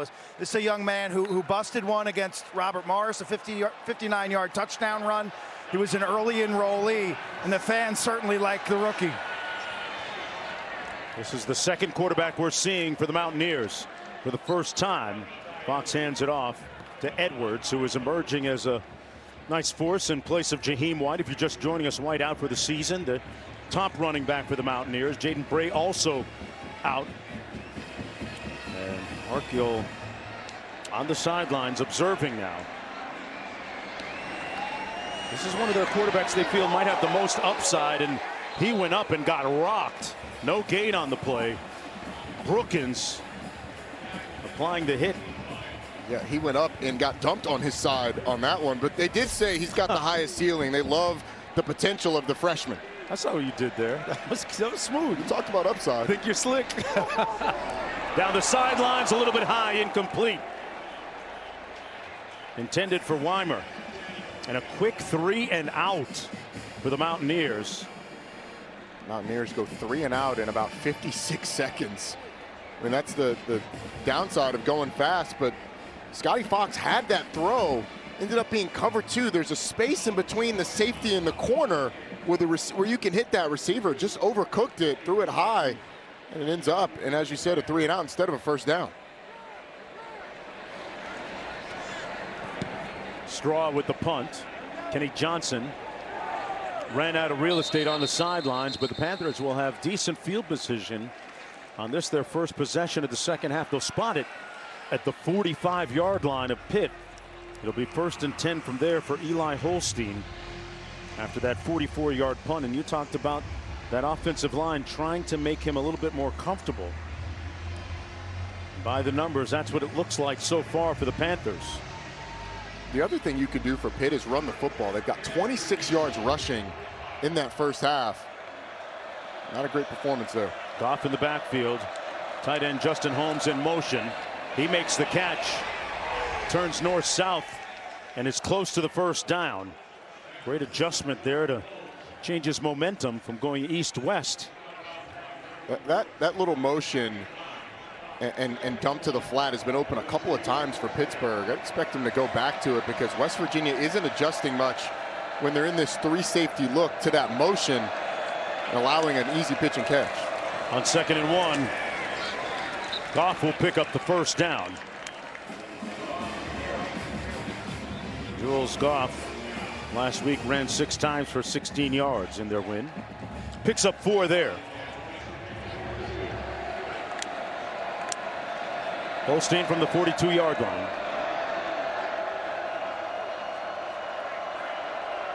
Williams, the inside receiver to the bottom of your screen, number 5. And somewhat conspicuous by silence this afternoon. Hicks in motion. Holstein looks that way and gets down safely at about the 38-yard line. No, they're going to mark it back at the 40. A nice job of movement in the pocket by Eli Holstein because you're going to get the blitz off the edge. Holstein has to climb in the pocket, and then he does a nice job of getting down, but when you slide, they mark it where you start the slide, which is why he didn't get those extra couple of yards. Sets up 2nd and 8. Thomas in motion. Hicks on the reverse and upended in the backfield. Wow. Jason Chambers knifing in there like a missile. And made it a good tackle, a 2-yard loss on the play. Yeah, it's tough because it ends up being a corner blitz. You're running a reverse into. That's just the defense having the right play call against your trick play. Chambers makes a really nice play, and now here's the 3rd down where Pitt it's been really tough for him. 2 of 11 on 3rd down so far. Johnson in motion. He makes the catch, almost incomplete. Took his eyes off it. Wow, it looked like a promising start after good field position. Turns into a punting situation now for the Panthers. Well, and the other part is it's an off-target throw from Eli Holstein. I mean, those smoke screens, Nick Saban talked about it on game day this morning. Most important thing is an accurate throw from the quarterback because the guy's got to catch it and run. If your receiver's going to have to go to his back hip to catch the football, limits his opportunity to run with it after. Got to make it easy for him, right? Have to. Junko into punt. Nose of the football down, end over end punt. That caroms into the end zone. It'll come back out 1st and 10 on the 42-yard punt. The 108th edition of the Backyard Brawl has been a low-scoring one so far. We're going to take a short timeout.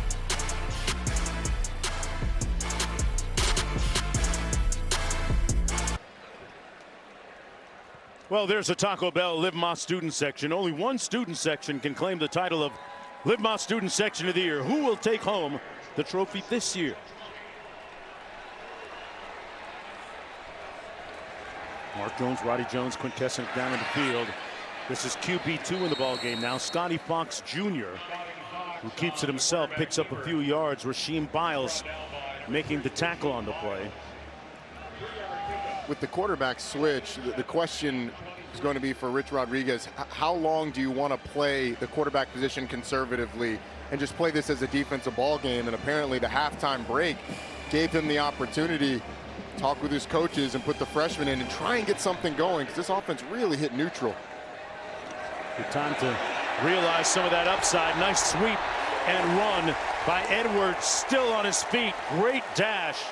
Finally tackled by Biles. 18-yard pickup. And this young man is emerging as a strong factor for the Mountaineers right now. Yeah, and he was almost at 100 yards already. They were really anticipating what he could do. This time Fox keeps it himself. Brought down by Brookins. 2nd down coming up, no gain on the play. At some point, Mark, you feel like West Virginia is going to have to challenge these safeties or corners down the field, potentially with Cam Vaughn, who is showing some really strong hands. Get a look. You'd love to try and hit him deep with something. Cam Vaughn's the guy they wanted to target a lot. Fox Jr. completes it out to the edge. Smith-Brown on the way. Smith-Brown dragged down at the 3. There's the big one they've been searching for. 1st and goal, West Virginia. Brookins saved a touchdown for the Panthers. 56 yards in all. And we have an injured player, that's Brookins.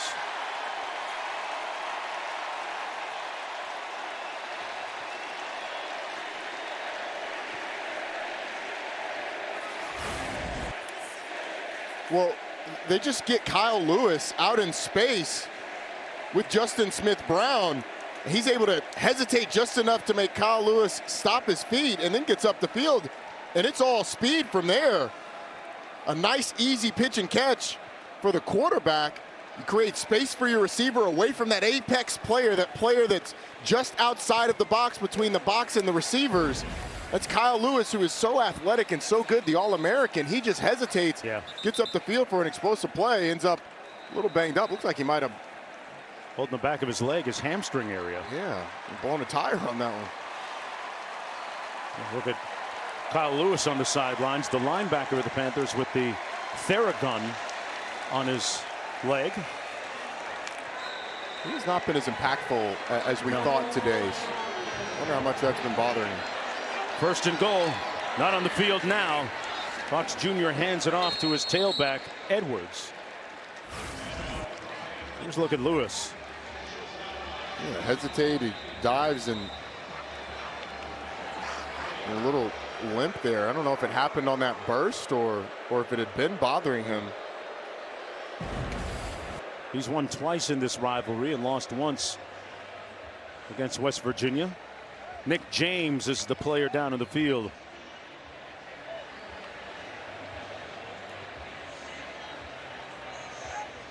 Backup defensive tackle for the Panthers. There he is.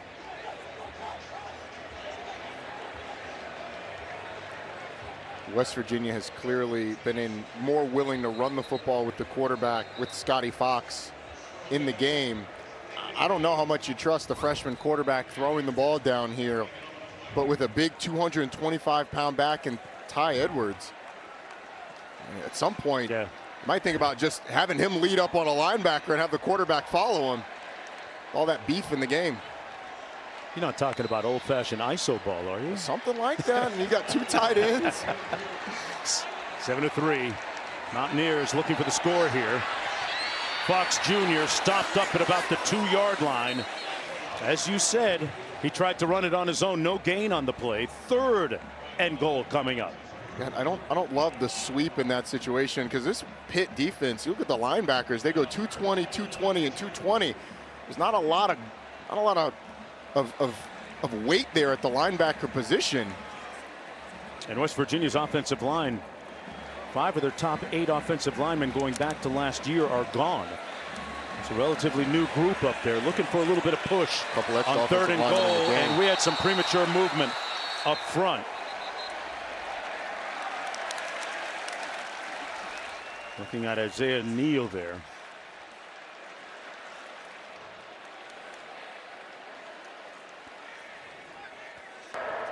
Offside, defense, number 2. Penalties half the distance to the goal, 3rd down. Half the distance to the goal will place the football just inside the 1. Mark, you have a couple of extra offensive linemen in the game. 2 of them lined up in the backfield, looking like they were ready to do some damage. They're in that same formation. Got the jumbo package. Edwards. Looks like there's a flag down. He got into the end zone. Touchdown. Will it stand, though?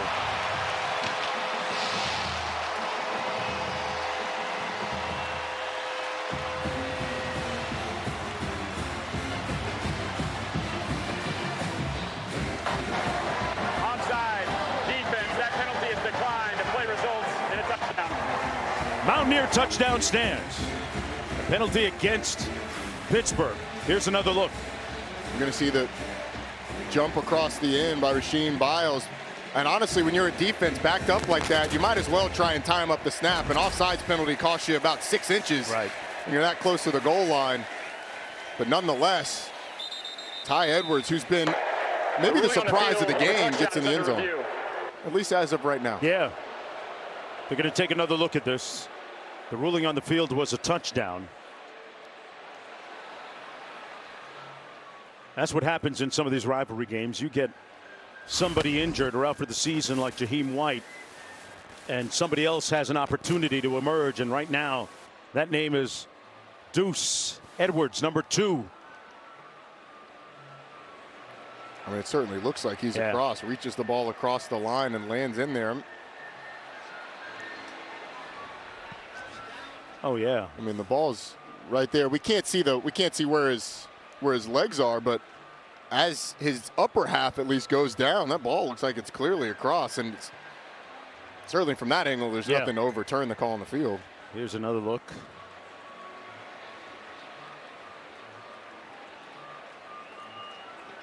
See where that knee and or forearm After review, touches. the ruling on the field is upheld. Touchdown. Still a touchdown. Ty Edwards with his second rushing touchdown of the afternoon. And now creeping towards 100 yards rushing with a healthy 7-yard average.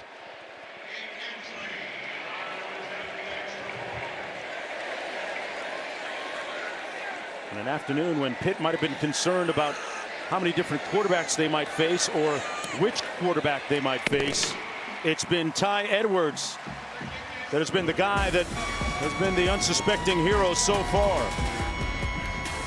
The backyard brawl continues when we come back. Just mean more. 75 along Interstate 79 is what's in store. A clash based on spatial proximity. Moments, upsets, and comebacks rush back instantly. No matter how you couch it, we bow down to a Tony, White, real McCoy, you must admit. Since 1895, it has been the one to eyeball. Not a feud nor a conflict, but a backyard brawl.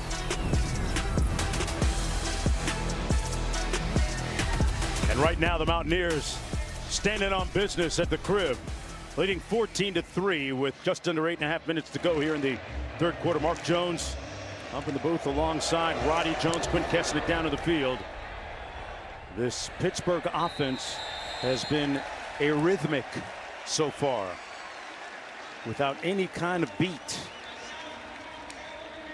And look at the impressive numbers on Ty Edwards, who's had a rather circuitous journey so far in college football. No kidding. Several different schools. A guy who spent 2019 at Georgia Military Academy, 2020 and 21 at Hutchinson Community College, 2022 at UTSA, where he had 14 carries for 44 yards at the FBS level, and then 2 years at Northern Iowa, now making an impact in the backyard brawl. All due to a preliminary injunction and temporary restraining order that was issued by a West Virginia judge in August. How about that? Turner on the run, getting an opportunity to get a carry here. Gets his first touch of the football game in the backfield. Turner, a freshman out of Wildwood, Florida, picked up 2 yards, second down. Holstein steps up, has a man. Poppy with the catch. Poppy pushed out of bounds just before the 5 at the 7-yard line. Fred Perry saved a touchdown, but a long gain by the Panthers of 66 yards. First and goal. Well, they finally get him on a safety, Fred Perry, who tries to grab him and throw him off, but Poppy Williams, the speed, too fast until he's able to get down inside the 10-yard line. And now Pitt has to punch it in. They've already had 2 trips inside the 10-yard line. One ended in an interception and one in a field goal. Holstein hands it off to his tailback, Turner. And Turner is brought down at about the 2-yard line. This is their 3rd red zone possession of the football game. They only have 3 points to show for it. Remember, if you're just joining us, Desmond Reed maybe their best player offensively, is done for the day with an injury. 2nd and goal coming up. We've seen Goff get carries. Now it's Turner's turn in the backfield. And West Virginia is going to use one of its 3 timeouts. West Virginia, we're going to take a timeout as well and play a few Bills back after this break.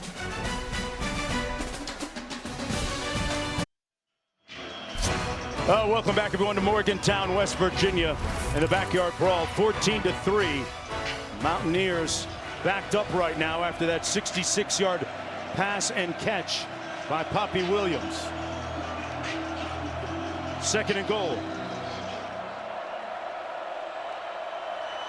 They fake the jet sweep.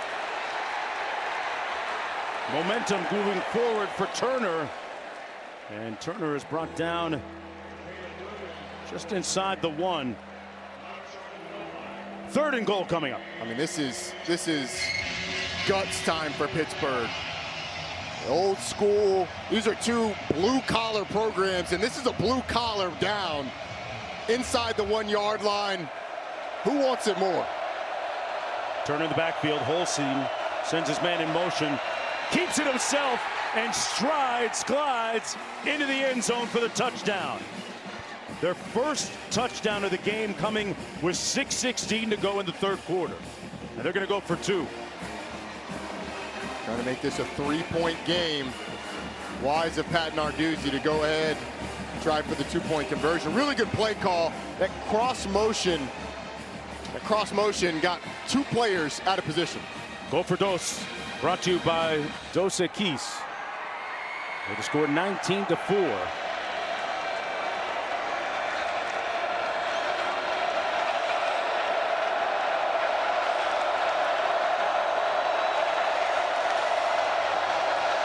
Holstein into the end zone. Incomplete. Hicks was pushed out of bounds, even though he seemed to make the catch. Wow, that's close. Yes, it was. So it remains 14-9. Yeah, I mean, it was right on the back line of the end zone. It's a good throw by Eli Holstein. If that right foot was down before the left, that looked like the right one's touchdown first. The right foot comes back in bounds and touches, I think, slightly before the left. I mean, of all the reviews that we had, that looks good to me. Let's bring in Matt Austin. Matt, what do you make of this? Yeah, Mark, Roddy is exactly right. If that, I guess it's his right foot, touched in the blue, he did have firm control of the ball. If that right foot did touch in the blue before the second foot stepped out of bounds, that's a good catch and good for 2 points. Look at the concentration, though, by Blue Hicks. I mean, his eyes are looking straight down at the ground. Talk about staying in the moment and present. I mean, he looks down to get his feet in bounds. What awareness by Blue Hicks. His right foot appeared to be down before his left touched out of bounds. Yeah, right foot's down right there. Right before the left by a comes split in. second. He almost got the left in, too. Yeah, that's a heck of a play by Blue Hicks.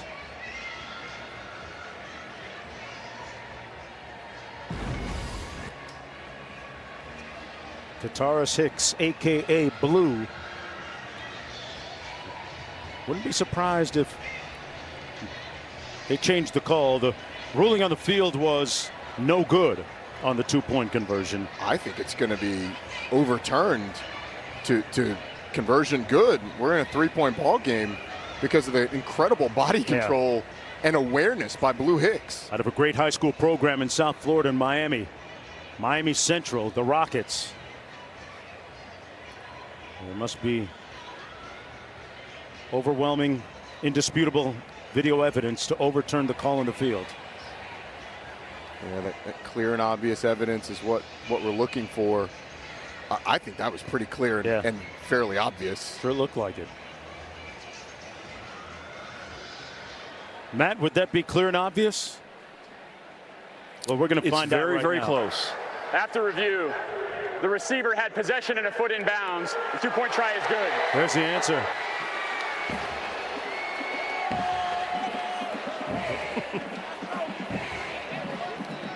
Katoris Hicks to his teammates, it's just Blue. Yeah, when he makes a play like that, you're my boy, Blue. Blue. He used Blue Hicks. Katoris is when he does something wrong. Yeah, he blew by the defender for the catch. Got his feet down, and we have, as you alluded to, a 3-point game. Hey, you deserve to celebrate a little bit with a play like the one he just made. One was all set up by the big play downfield to Poppy Williams. Pitt finding a way to be explosive despite the struggles that they've had at times offensively.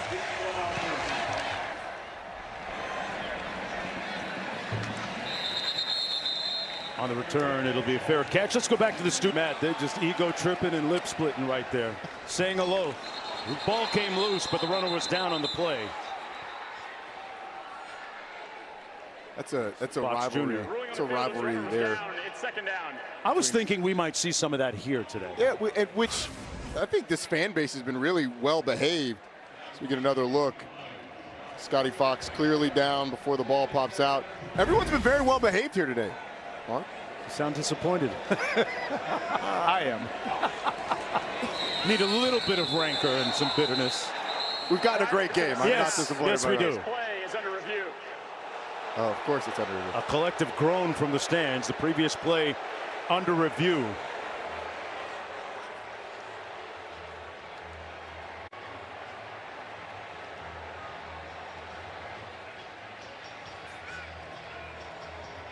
I don't know why we're reviewing this one. It's very clear that his Down. backside's on the ground. He was down, and the ball is ripped out when he's on the ground. This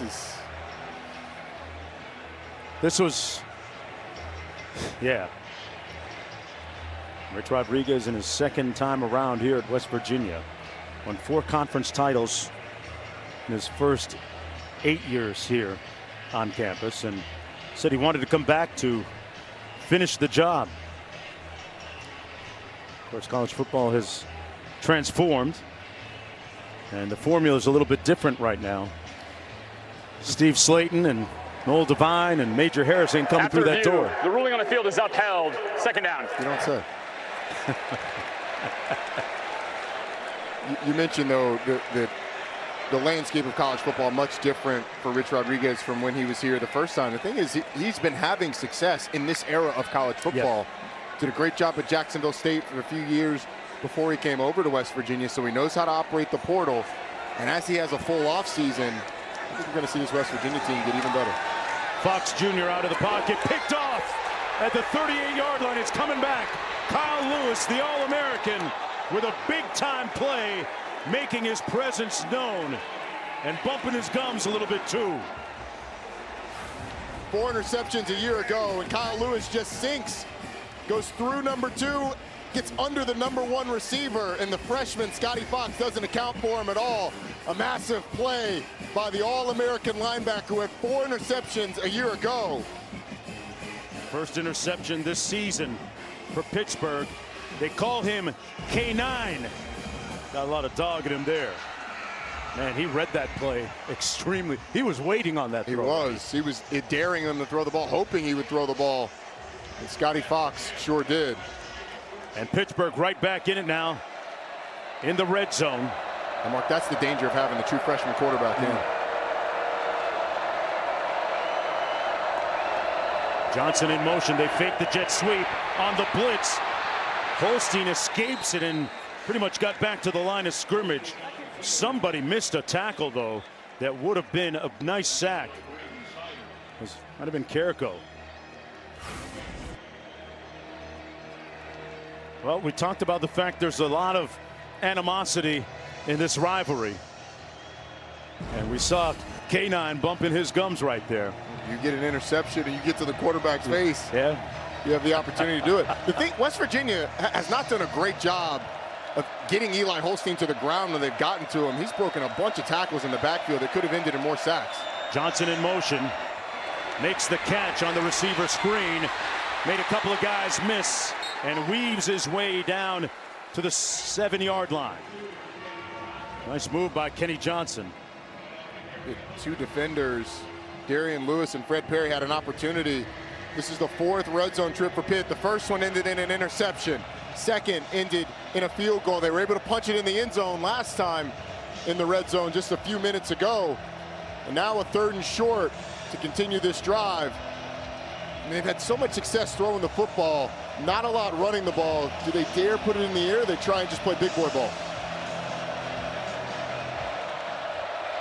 Come out in 12 personnel, a couple of tight ends, running back, and the direct snap comes out to Spawn, and he's brought down short of the end zone. There's a flag down on the play. Holding. Offense, number 88. 10-yard penalty, 3rd down. It's going to go against Justin Holmes. Here he is on the end of the line of scrimmage. He tries to hook the defensive end and just grabs the outside. Eddie Kelly can't get free, and it gets called. It's an easy call for the officials and moves it back. 3rd and long here. Can this West Virginia defense get another stop? And you lose the illusion of your surprise with that trick play. No right? kidding, putting the wide receiver in the backfield. I wouldn't be surprised if West Virginia heats up Eli Holstein here. They're a big pressure team. Williams in the backfield beside Holstein. There's the pressure. There's the result. That's going to be grounded. Yeah. Did not go past the line of scrimmage. Didn't look like there was a receiver in the area either. The officials would infer they lit him up. Yeah, that certainly looks like grounding. Intentional grounding. Offense number 10. Loss of down at the spot of the foul. 4th down. So Holstein gets wrapped up, and then he just tries to get rid of the football. Oh, the question is he down? Wow. I mean, either way, the ball is going to be at the same spot. An intentional grounding is a spot foul. Loss of down. It's the same thing as a sack. Back to the field goal. An attempt coming from 46 yards. His career long is 43. Trey Butkowski for Trey. And it's Trey Day, tied at 14. 3.5 minutes to go. And Pittsburgh has clawed their way back here in the second half. Take note. And what a ball game we've got. Seeing some missed field goals. This one splits the uprights for Mr. Automatic. He missed earlier, but able to knock that one through to tie this ball game up. They have a day called Perfect Thursday on Thursdays. And Trey Butkowski made every single kick up to the task that time too, but it was Lewis that catalyzed that scoring drive with his big interception. Question for West Virginia, who do you put out at quarterback now? Yeah. You go back to the freshman who just threw an interception. You go back to Nico Marchiol, who had this offense going early, but seemed to stall with him late in that first half. Or do you try one of the other 5 that we mentioned may play today? We'll get the answer to that question in a moment. See whether it's Marchiol, Fox Jr., or perhaps somebody else. But he'll have to maintain his poise coming off that INT. It'll be 1st and 10 from the 25-yard line. And it'll be Fox that comes back out again. So we'll see what he looks like. There's a look at the 2 quarterbacks we've seen today. Marchiol was 9 of 12 for only 76 yards, though.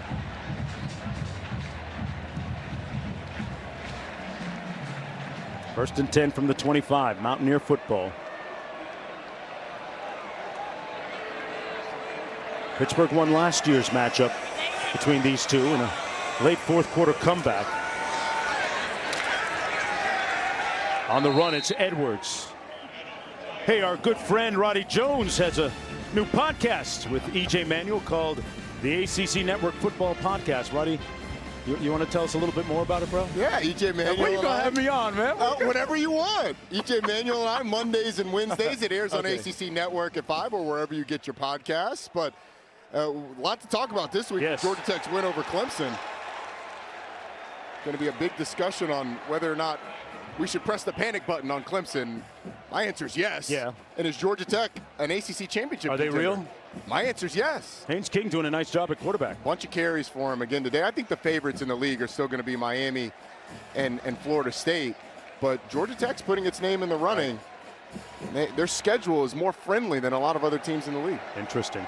This Pitt team, by the way, outside of Miami and Clemson, has had the third most success since Narduzzi has been there. Another interception. Lovelace squeezed it. Fox gave it away again. His second consecutive interception, and Narduzzi is amped as a result.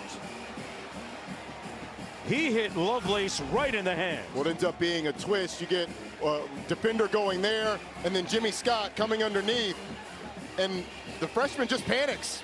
He just throws it right to Braylon Lovelace. I mean, he sees his receiver, the tight end Grayson Barnes, in the area, but that wasn't going anywhere near Barnes. It's going straight to Lovelace. Wow. We saw Kyle Lewis have another word with the quarterback Fox Jr. after he threw the pick. And Rich Rodriguez trying to settle down his young quarterback.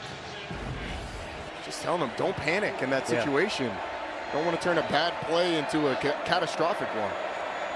On first down, Goff made a couple of defenders miss and brought down after about a 6, almost 7-yard gain. Meanwhile, on the other sideline, Coach Narduzzi historically has hung his hat on defense. And his crew coming through on that side of the ball again. Talk about intensity and defense. Pat Narduzzi loves both of them. Randy Bates, the defensive coordinator, pulling all the right moves. Goff again. Going to try and push him forward. He's going to be stopped up about a yard shy of the first down. Got bent backwards. Third down and short coming up.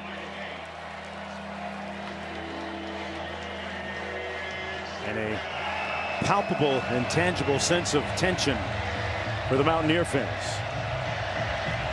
Still a little bit shook after last week's loss against Ohio. On third and short, they're going to blow the play dead first, and we got a flag on the field.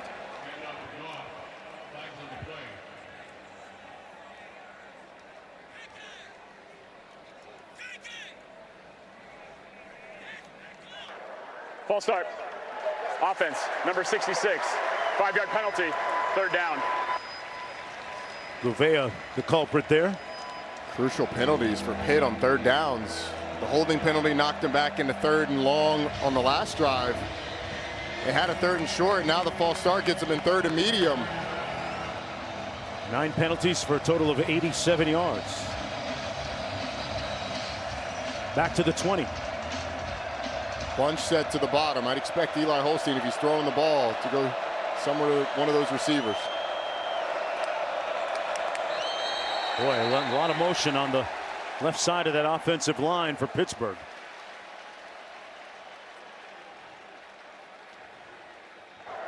False start. Offense, number 66. 5-yard penalty, third down. A bad series for Keith Gouveia. Bad series for Pitt offensively. Yeah. You went from a 3rd and 1 to a 3rd and 11 in the span of about 45 seconds. It didn't feel like the noise was that much of a factor on that last play either. They're going towards the end of the field that's pushed back away from the end zone. And while this crowd is rowdy, I didn't think it was that big, that much of a difference maker. 3rd and 11. Holstein rolls right. It's caught down at the 17 by Spahn. Spahn. With under 30 seconds to go, it sets up a 4th down for the Panthers. 4th and 4, it looks like. Pitt sending out the field goal unit. I agree with this decision. I like it. You're in a situation where your defense has the West Virginia offense shaken. Back-to-back turnovers, back-to-back interceptions, and likely a quarterback controversy on that West Virginia sideline. Bukowski missed his first from 43, then hit 2 in a row. Last one from 46, this one from 36 yards out. And he'll have to wait until the next 15 minutes. The 108th edition of the Backyard Brawl between Pitt and West Virginia shaping up and building towards a crescendo here in the fourth quarter. Back after this break.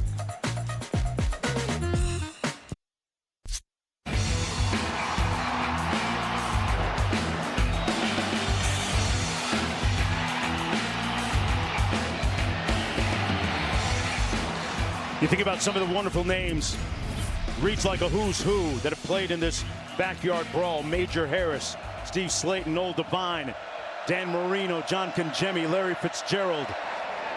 And right now we begin the fourth quarter with a Pittsburgh field goal by Trey Bukowski from 36 yards out to make it 17-14 for the Panthers. Able to convert after yet another Fox Jr. interception. But 2 interceptions given up by this West Virginia offense. Only 6 points allowed. Both of those interceptions came in West Virginia territory. So I would consider that one of the key plays. Right. But here are some of the ones from earlier. Raphael Williams, Poppy Williams on a big play from Eli Holstein. That led to the 2-point conversion by Blue Hicks. And then the couple of interceptions. Kyle Lewis intercepts Scotty Fox. That ends in a field goal for Pittsburgh. Consider that a win for this West Virginia defense. And then you had another pick by Braylon Lovelace just a second ago. That ended in a Pitt field goal as well. So this West Virginia defense coming up big when their backs against the wall. Been one of the big stories of this game. 6 of 8 games decided by 7 points or less. Let's go down to Quinn. I expect to see Jalen Henderson as quarterback number 3 for Rich Rodriguez. 5 guys was our goal. We're at 3. Redshirt junior from Los Angeles played at Fresno and Texas A&M. Last week he was 0 for 4, but he's got an 8.5-yard run average. So Jalen Henderson, 13 at quarterback for West Virginia. A big-time threat to tuck it and run.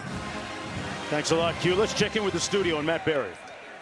All right, Jonesy, checking out our dependable player presented by Mavis Tires. And you know this guy's dependable every time he puts the ball up for LSU. Garrett Nussmeier, a big one tonight against Florida at home. LSU will need to depend on their quarterback to get a win against a Florida team that needs it.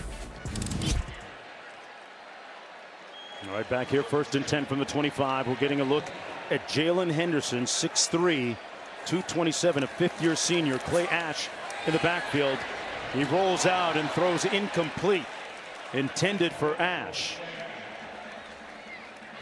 Jalen Henderson, Roddy, there's the numbers on him, but I got to ask you, it feels like open gym right now. And in the fourth quarter, you're putting a guy in the football game for the first time in a backyard brawl game. They're looking for a spark. Nico Markiel got the start. You went to Scotty Fox. Couple interceptions. You got to find somebody that can get something going with this offense. Henderson tries to do it himself, lunging forward to the 30-yard line. Picks up 4. Take a look at the numbers of the other quarterbacks that have played today. Markiel and Scotty Fox Jr. Those 2 interceptions.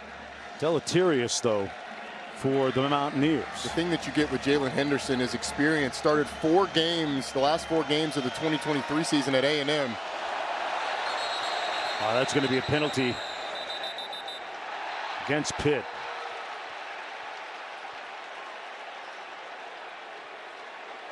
Offside. Defense unabated their quarterback. 5-yard penalty. 3rd down. And because they had a free run at the quarterback, you blow that dead. But Jalen Henderson, Jimbo Fisher's last year at A&M, they couldn't keep a quarterback healthy. He got the last 4 starts, got injured in the Texas Bowl on the first drive, and that's when Marcel Reed, who was a true freshman at the time, took over the starting job there and never relinquished it. Didn't play last year. Now Henderson in a big spot. Rodriguez must really trust him. They hand it off on 3rd and short, and that's going to be close. Not sure Edwards got there. Rasheem Biles making the tackle, and the spot coming in a little bit shy of that approximation of our first down line. They're up at the line quickly. Going to go for it or not? Henderson with a little help from his friends from behind. And it looks like he got enough for the first down.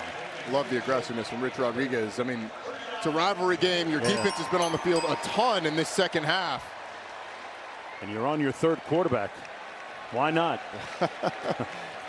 You need something offensively. You couldn't just punt the ball back to Pitt.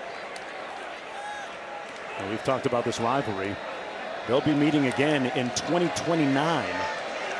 So these bragging rights for this game will go a long way. They'll get mileage out of it. Shot up top by Henderson. There's a flag down. And we're going to get a PI call.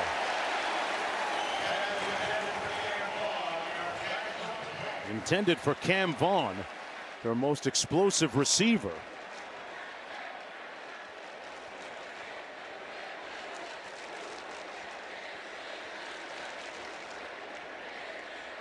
See what happens when pass they make interference. Defense number 18. 15-yard penalty. Automatic first down. I mean, it's like he was trying to help him take his pads off. Yeah, wow. But we haven't had a chance to get into this, but Pitt has not played with their starting two corners, Rashad Battle and Taman Lynham, all game long. These corners have generally been very good and untested by West Virginia down the field. They go after the backup, Rashawn Murray, and they get a PI. Henderson, the quarterback counter run, nowhere to go. Met in the hole, shy of midfield by Sean Fitzsimmons. No gain on the play. It'll be second down and 10. Fifth-year senior out of Los Angeles, California, Jalen Henderson. Taking the reins of the offense here in the fourth quarter. And we had a little motion up front on that offensive line.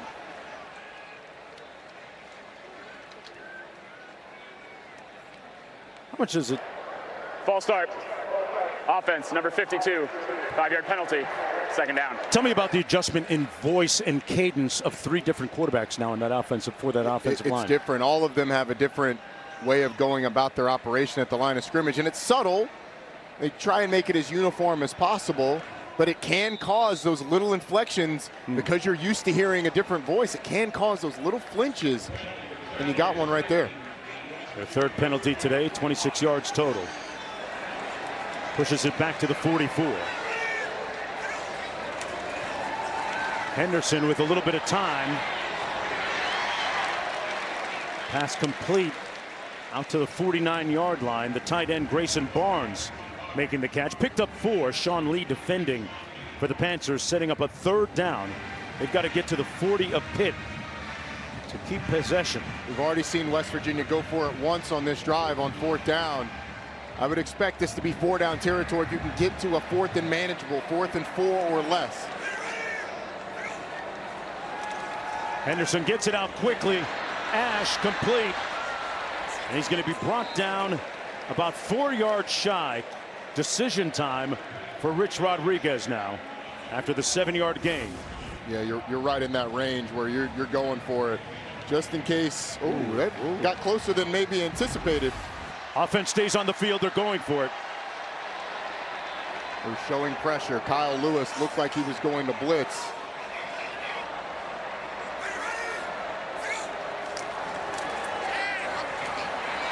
He was trying to get Cam Vaughn, but couldn't pull it off. Brought down by Sean Fitzsimmons. Sean Fitzsimmons just put Landon Livingston, the center, in the weight room. Manhandled him. I mean, it's coming off the right side, and Tykeus Crawford ends up making the sack. I wonder if the offensive lineman gets credit for that. It's going to go to Sean Fitzsimmons. The strength gets Pitt the ball.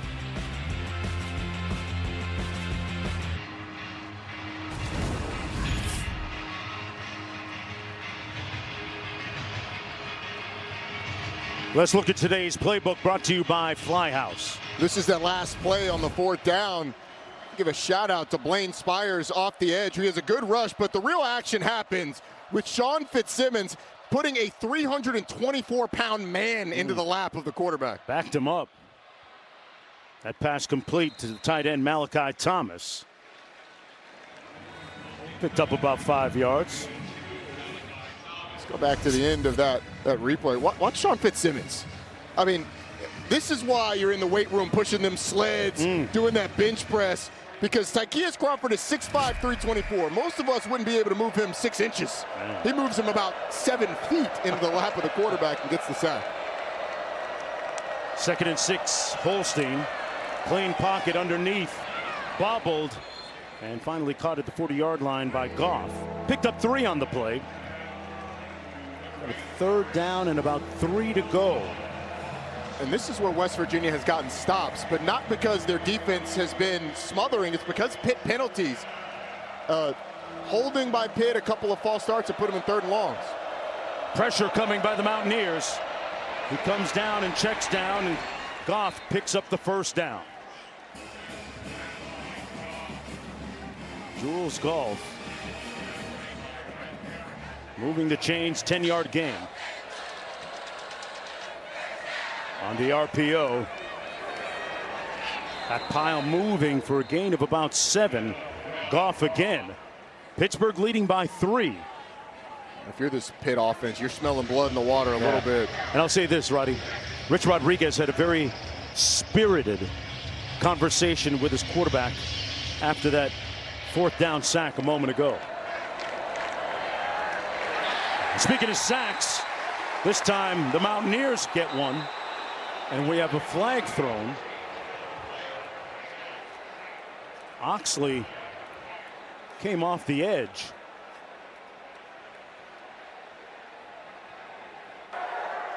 After the play, personal foul, unnecessary roughness, defense, number 45.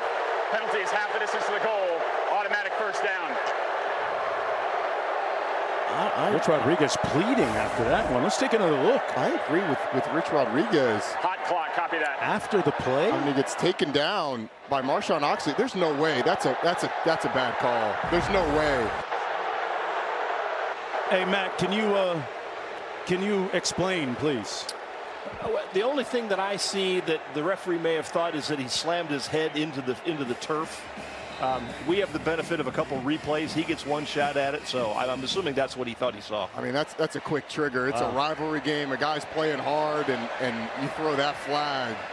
That's a missed call. Sets up a 1st and 10 for Pittsburgh.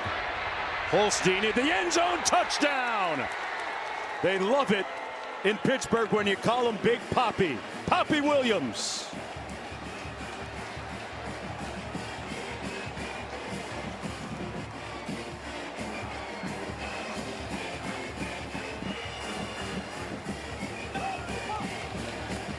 Panthers leading by 9 with the extra point to follow. That's a 3rd touchdown catch of the season for Poppy Williams and the 24th of his career. And there was nobody close to him in the end zone. The extra point good, and the lead is up to 10. That roughing the passer penalty proving to factor in big in that score. A lugubrious looking group of Mountaineer fans. Their team down by 10 when we come back. ESPN College Football is presented by Chili's 3 for Me, the best $10.99 you can eat. Back in 1983, Jeff Hostetler, remember him? Led West Virginia to a late comeback victory over Pitt, driving the ball 90 yards downfield, ending with that touchdown run you saw a moment ago. Put them ahead 24-21.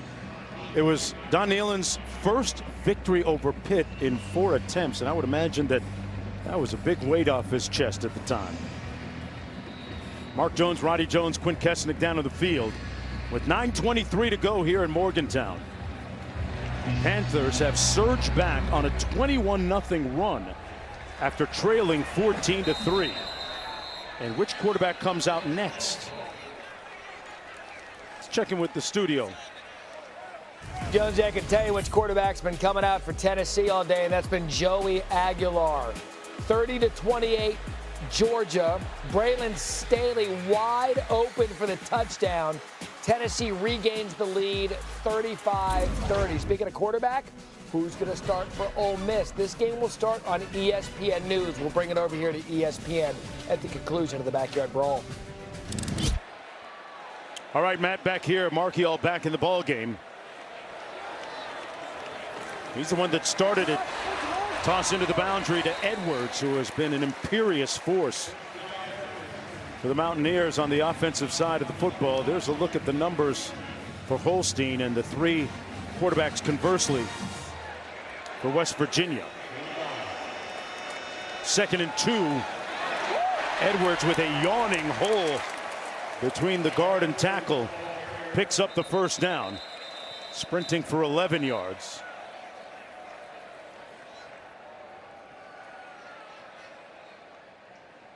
As Kimo Makaniole slow to get up. Right guard banged up. This is a big challenge, though, for Nico Marchiol coming back into the game. Those were his first 2 snaps of the second half after sitting and watching Scotty Fox get a couple of series and Jalen Henderson get a series. And Marchiol is 9 of 12 right now, Roddy, for only 76 yards. Let's go back to that touchdown play by Poppy Williams. This is a situation where Eli Holstein rolls out, and it puts the safety, KK Tarnu, in conflict. As Holstein rolls out, it looks like Tarnu has Poppy Williams in man-to-man coverage, but Holstein's out of the pocket. Williams is looking in the backfield. Poppy Williams just finds space, hooks up in the end zone. Tarnu takes a step up. Williams wide open in the end zone. And so the rollout put the safety in a position where bad eye discipline in the backfield instead of on the receiver ends up in a touchdown. Looking at a 1st down and 10 from the 45. Boy, the tenor of this game changed quickly. Marchiol completes the pass. Gallagher, the 3rd, turning and running for the 1st down. Rodney Gallagher, 5'10" junior. 14-yard gain on the play. See if Marchiol can find that rhythm he had a little bit earlier. If I'm West Virginia offensively, I think you keep going to that route combination, running off the corner, a little out by the number 2 receiver. Typically that safety's playing back and that's open. Here's Edwards again over the left side of the offensive line. You know, back in 1921, speaking of this rivalry, this game was the first one broadcast college football-wise on radio. KDKA carried it for the listeners back then. And no, I did not call that game, Rodney. I was going to ask you to listen to the game, not called it. 10-point lead for the Panthers underneath. It's Gallagher with a great shake and move down to the 25. Got the 1st down. And man, he shook Lovelace like a Polaroid picture. 13-yard gain. I mean, check this. Just a little dip to the outside and then back underneath. The guy, Braylon Lovelace, has had a nice game and an interception. He was on skates there. Did you go Andre 3000? Yes. Take it like a Polaroid. Way to go, Outcast. Under 7.5 to go. They run it between the tackles. Nowhere to go this time for Clay Ash. Stopped up by Rasheem Biles. No gain on the play. It'll be 2nd down and 10, and another Pittsburgh player slow to get up. Looked like the ball had been spotted, and it's Kyle Lewis, actually 2 of them. The other one is Jimmy Scott. Yeah, I think he stayed. Both of those guys stayed on the ground. Lewis. We saw him experience leg problems earlier, right? Yeah, he had the Theragun on the back of his leg, the percussion gun. Kind of trying to work something out. But had that big interception in the previous quarter.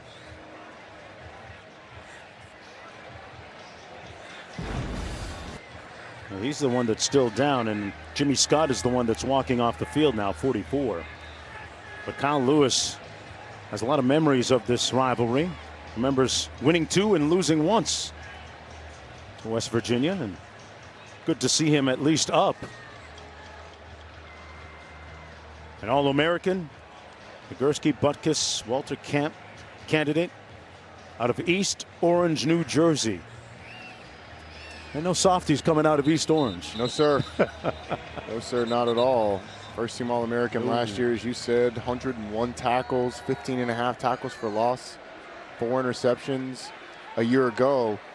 He's rangy, he's instinctive, and now he's on the sideline. You got Nick Lappy, I believe, in the game. Oracle completes the pass to Vaughn.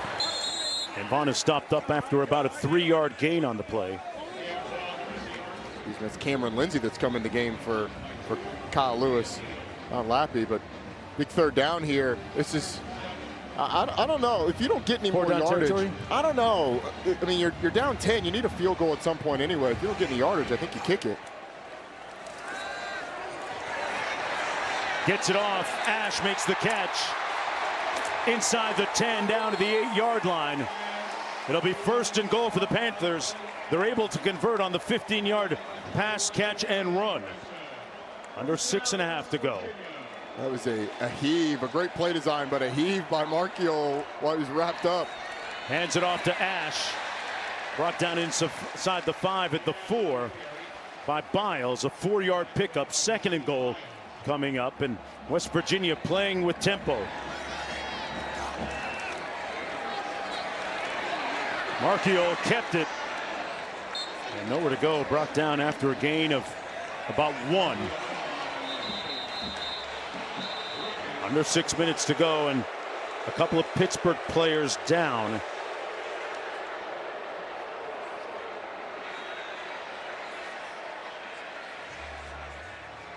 This defensive line's got to be getting pretty thin. We saw Jimmy Scott exit just a second ago. Zach Crothers on the ground, on the turf for the 2nd time in this game. Isaiah Neal, one of the defensive tackles, is on the ground as well.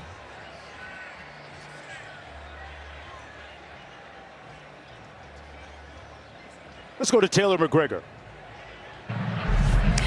From a wild scene in Morgantown to another one we're expecting here in Oxford. Ole Miss and Arkansas, a rivalry game coming up at 7 p.m. Eastern on ESPN. The biggest storyline is who will start at quarterback for Ole Miss. Austin Simmons dealing with an ankle injury. Lane Kiffin told me it will be a game time decision. So tune in to find out, Mark. 2 hungry fan bases. No doubt. And you got a quarterback question on Ole Miss's side. Meanwhile, Taylon Green has had an excellent start to the year. Right. Now, lesser competition. This is a big step up. Going on the road to Oxford, playing Ole Miss. But, man, Taylon Green has looked the part early in this season in his 2nd year in Bobby Petrino's offense. We saw him last year a bunch of times, Roddy, and he had moments of brilliance. Trying to string them together consistently is the challenge, but he's got all the tools. That game coming up next. Meanwhile, 3rd and goal from the 3-yard line.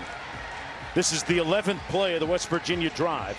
Clay Ash has done a nice job carrying the football and catching the football in place of Edwards. Yeah, I'm a little surprised Ty Edwards isn't in the game in this situation. Bigger back at 225.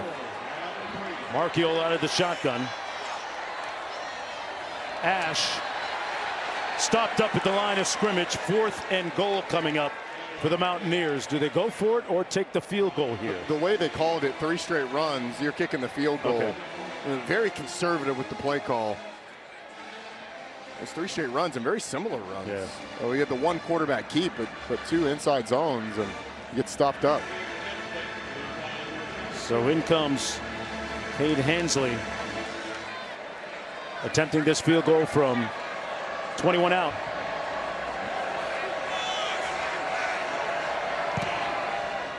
It's good from 21, and the lead is down to 7 points with 5:02 to go. This game building to a crescendo. Battered, bruised, bandaged, but not busted.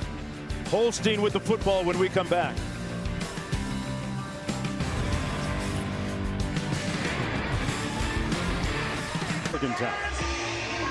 As they kick off, Holstein will take the reins of the offense, 1st and 10. And Mark, this rivalry is going to take a pause until 2029, although the school's just announced it has been extended 4 years after the end of that 2029 stretch. So it'll be played for a while into the future. And as these conferences have gotten bigger and more national, these regional rivalries are so much more important. This is the backbone of college football. games like the backyard brawl, games like Bedlam, those are games that we don't see anymore that we should see more often. I mean, realignment has changed a lot. Pitt's playing a game at Stanford this year. That game's got no soul. It's a conference game, but this is a game that has history and tradition and pageantry. Get a lot of frequent flyer miles, though. That pass incomplete behind his intended receiver. Number 23, Fowler. It'll be 2nd down and 10. How important for Holstein and the Panthers to eat up a little bit of clock, at least get a couple of first downs on this drive? I think you're not quite in the position where you're entirely worried about the clock. I think the first downs are the most important, and if you get a couple of them, then you start to bleed the clock a little bit more. Goff takes the handoff, stays on his feet, wonderful resilience, and tiptoes up the sidelines for the first down. A huge run and a missed tackle by Reed Carrico. And the result is a 17-yard gain. Look at this. It just doesn't wrap up. I mean, the first guy on the scene is Braden Siders, and he's got him around the waist, but Carrico comes in, and if he wraps up, I mean, you've got him for no gain, maybe a minuscule gain. 15-yard penalty, automatic, first down. And we have a flag. And they're going to tack 10 yards onto the play. Make it 15, pardon me.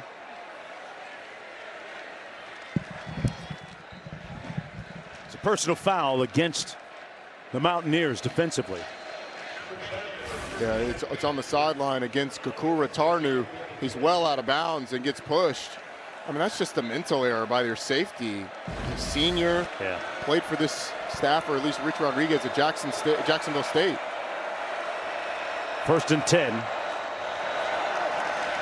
They keep it on the ground and nowhere to go that time for Goff. A 1-yard pickup. Tarnu making the tackle. Number 23 right there. Pardon me, 14 for the Mountaineers. Here's where, if you're Pitt, you may think about slowing down the tempo just a little bit, bleeding the clock some. And I don't think you're going into complete 4-minute offense quite yet, although we are about at 4 minutes. But you're not going to drain everything off the clock, even if you are able to get down the field. Mountaineers have 2 timeouts remaining. Turner in the backfield.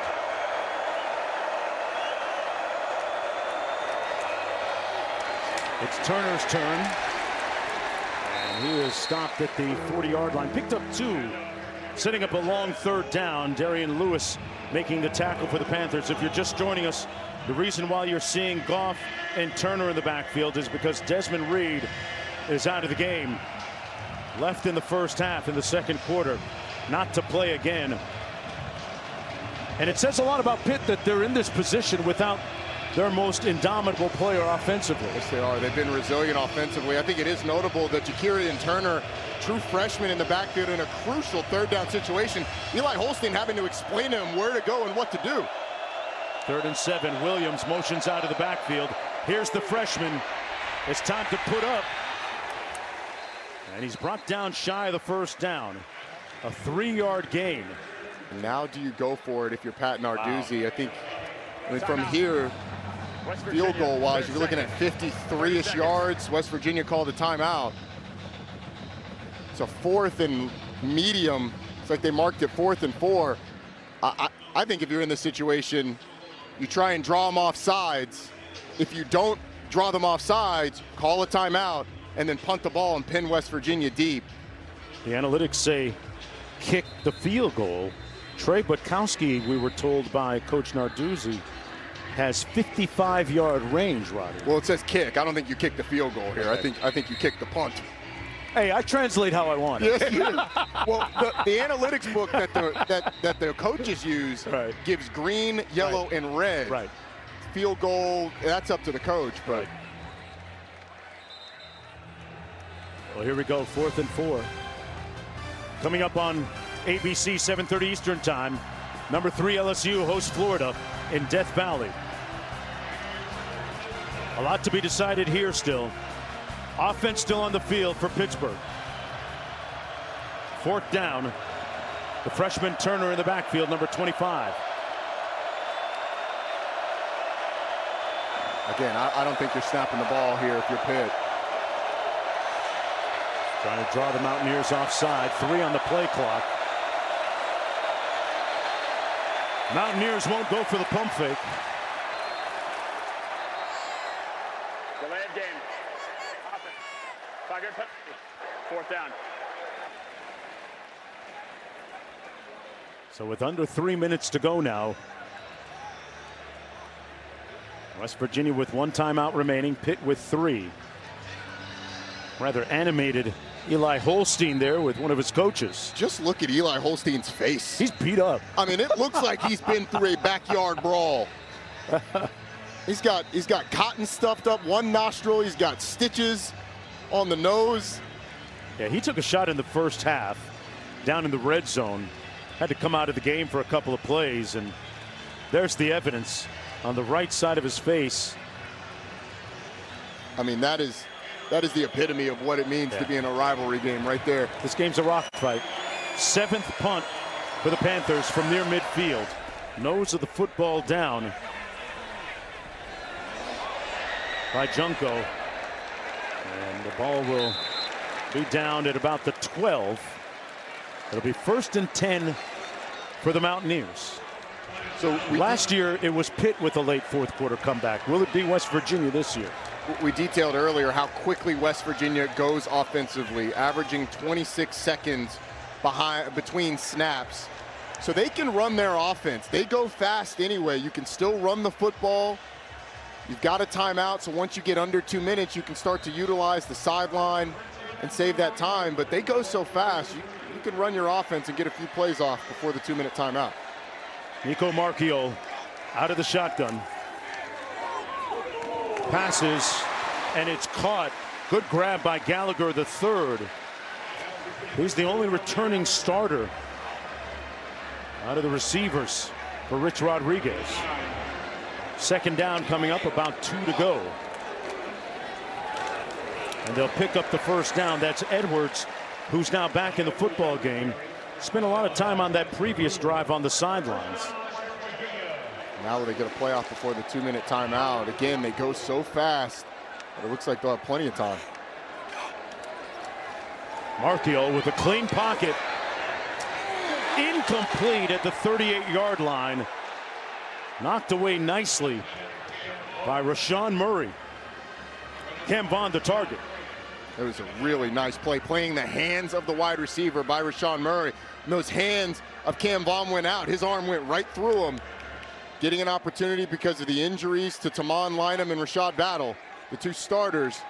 Rashawn Murray was called for a pass interference earlier, but got the play there. Yeah, that Panther secondary, a little bit short-handed, but holding up. Oh, West Virginia's going to have to call their last time out or get a delay game as they started to sub, and now Pitt. Oh, no, you're going to get... Let's go down to Q. West Virginia didn't have enough guys on. They threw somebody on the field, had too many, had to run him off. The referee granted the ability for Pitt to sub, which meant that West Virginia couldn't snap, and they're going to get a delay of game here. And all sorts of time. Yeah, and to be honest, that's everyone does it, but that is Pitt using that to their advantage, because West Virginia ran a guy on and then ran him off. It was about 20 seconds on the play clock when that happened. And then, of course, the referees hold the ball to let Pitt match the substitution. Those big boys for Pitt took their time, and effectively. Good chess move by Pitt. Very good. I mean, you see teams across the country doing it. Marchiol out of the backfield. Ash trying to find something. Got helicoptered and land at the 25. Braylon Lovelace making the tackle. A 6-yard pickup. We hit the 2-minute timeout. And another big finish coming up in the 108th chapter of the Backyard Brawl.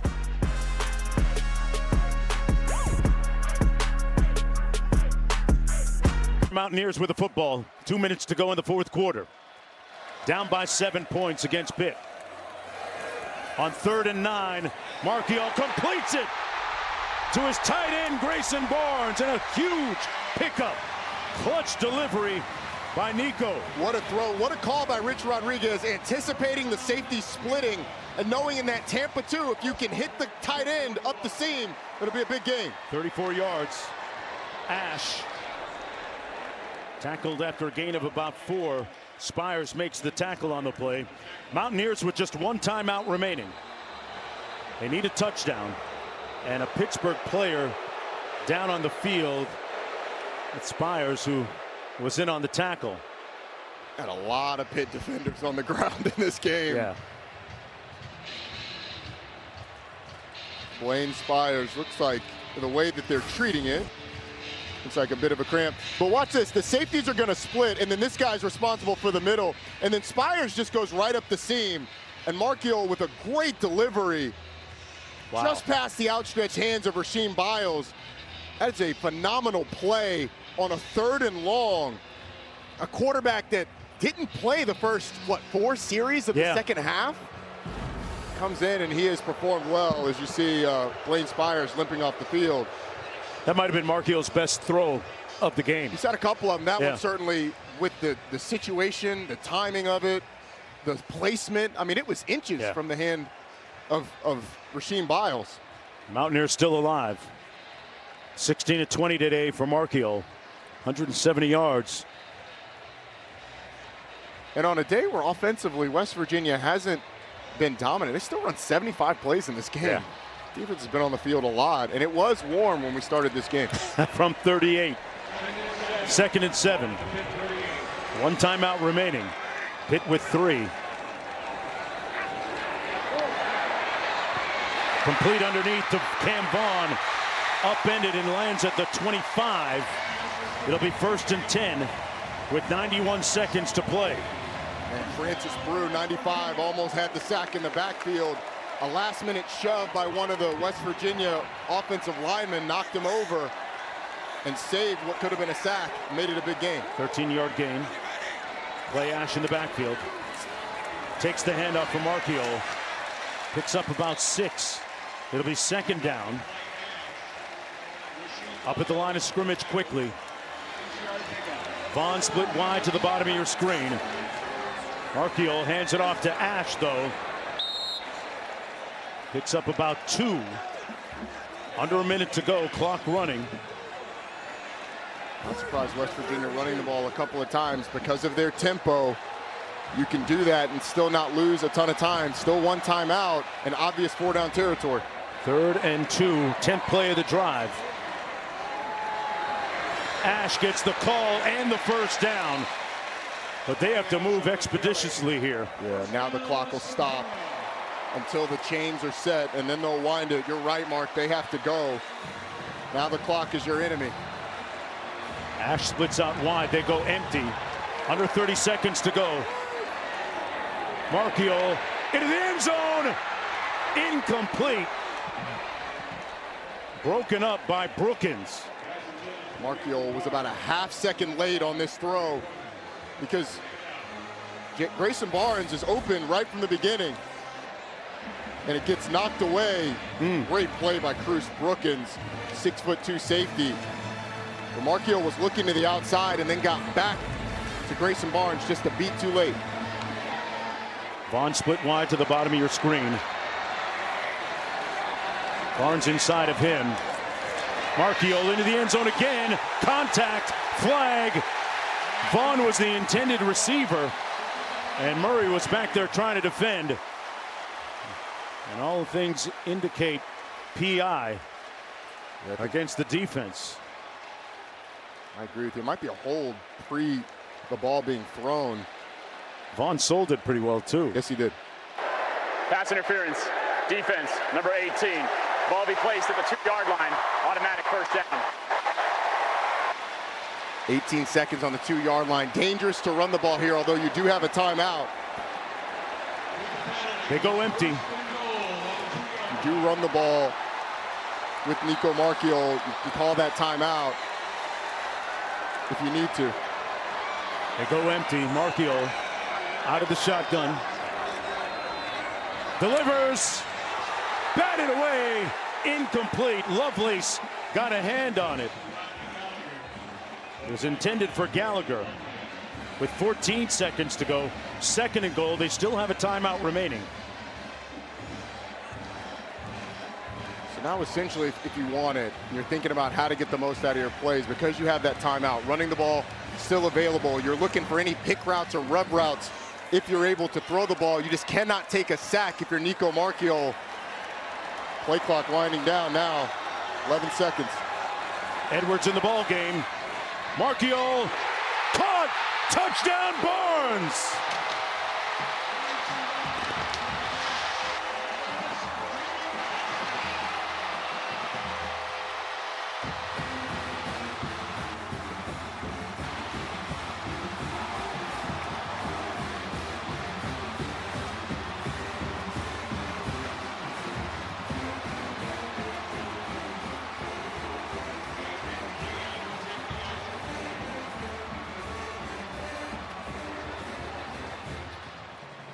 Nico Marchiol with a great pass into a tight window for the touchdown to his tight end, Grayson Barnes. And a guy that sat for the third quarter brings the team to life, Roddy. The play action, everybody bites down on it. And you've got Grayson Barnes against Javon McIntyre, who has outside leverage from the beginning, which means Barnes is going to be able to get inside, and all Marchiol has to do is put it up in the air for the 6'4" tight end to go up and grab it. What a drive by Nico Marchiol. Was helped out by a penalty, but how about the throw on the 3rd and 9 to get down there? How about the operation of this offense to get them down inside the red zone into the touchdown? And it looks like, unless something miraculous happens on this kickoff return or on the next play, it could be headed for overtime. Well, Desmond Reed is out of the ball game if you're a Pittsburgh Panther fan. But that last drive, let me back up, 13 plays, 87 yards in all, 2:36 on the clock, and they're back in it. And you do wonder what would this be like had Nico Marchiol played the whole second half. I mean, 2 interceptions by the freshman quarterback led to 6 Pitt points. But nonetheless, they're in great position. Remember, Arkansas, Mississippi following this game. Not sure when this game's going to be over. Spawn on the kickoff return with 7 seconds to go. As we check in with the studio. All right, Jones, you need to point out to the folks that are looking for Ole Miss and Arkansas, we have had to start that game on ESPN News because of this Backyard Brawl Classic. So, if you're looking for that, go to ESPN News. We will move it over to ESPN once the game goes final. Ole Miss Arkansas on E! News. We'll move it over at the end of this game.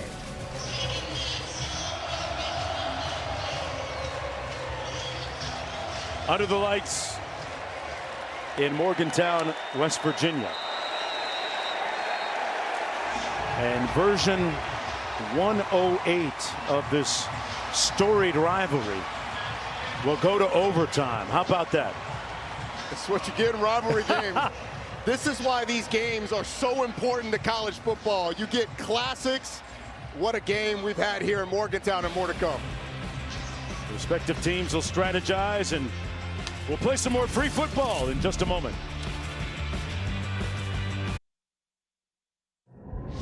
Welcome to Overtime, presented by Cheez-It. It's crunch time. In the first overtime, each team gets a possession starting at the opponent's 25-yard line. If it goes to a second overtime, teams again start at the 25-yard line, but must attempt a 2-point conversion after a touchdown with no extra points allowed. From the third overtime on, teams alternate 2-point conversion attempts from the 3-yard line until the game is decided.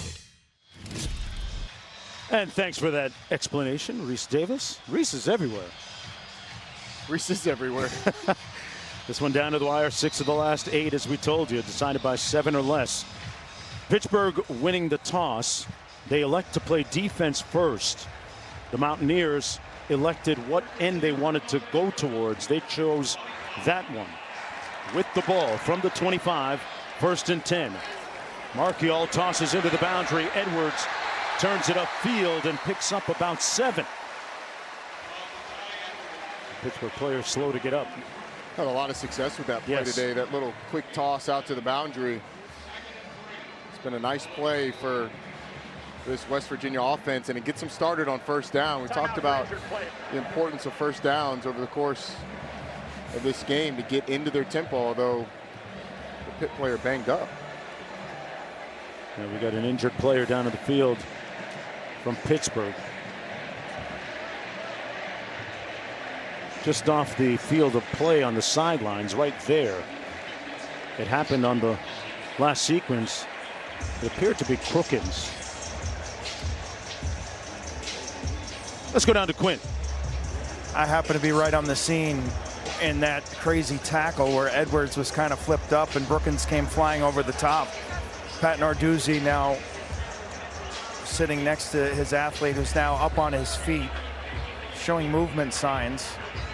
Pitt's defense has been ravaged with injuries in the second half of this ball game. It was hot, as you guys said, but this has been a physical game with a lot of plays. If you look at the play totals, yeah, and that's taking its toll as Brookins now is sitting up and the athletic training staff is attending to him.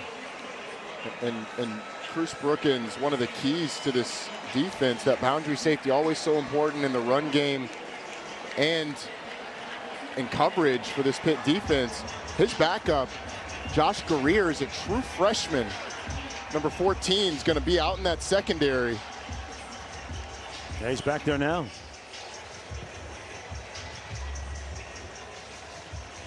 There he is. If you're West Virginia and you want to try and test the freshman, what does the play call look like? You'd love to try, as long as it's within what you've had success with today.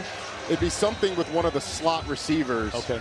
Likely a play action at that boundary safety where he's going to take a step up and maybe you can hit right behind him. Something that could force communication between he and the corner. There are a couple tight ends in the game for this West Virginia offense. 2nd and 3. Edwards in the backfield. And he'll pick up the first down plus about 3 yards. Ty Edwards has had himself an afternoon, folks. Picks up 5, having the best game of his college career at the FBS level. The other thing is you could run to the boundary side and get pushed from the offensive line and force the freshman to come up and make a tackle.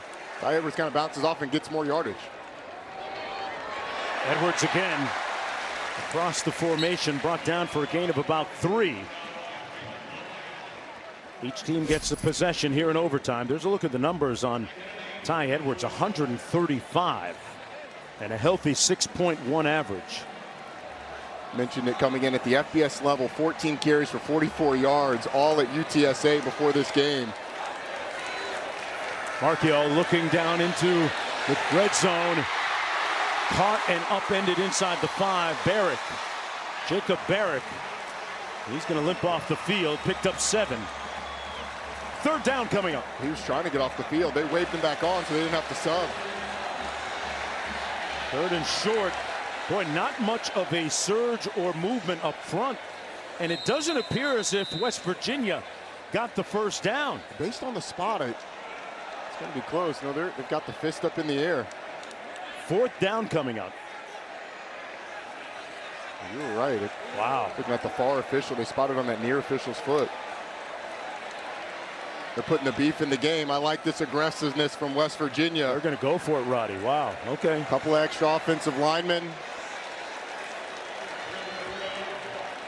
7 O-linemen in the game and a 225-pound running back. 8 O-linemen. Jumbo Edwards down to the 1-yard line. 1st and goal, Mountaineers. And back up to the line of scrimmage quickly again. I've been short both times. 9 O-linemen in the game. Looking for some movement and help from the back end. Tush push not that impactful on that play, or the previous one. They weren't as close to the tush. I mean, you got to get right up in there and have everybody going. 2nd and goal, and we have a Pitt player favoring his left side. Isaiah Neal, one of the quicker defensive linemen there, native of Washington, D.C.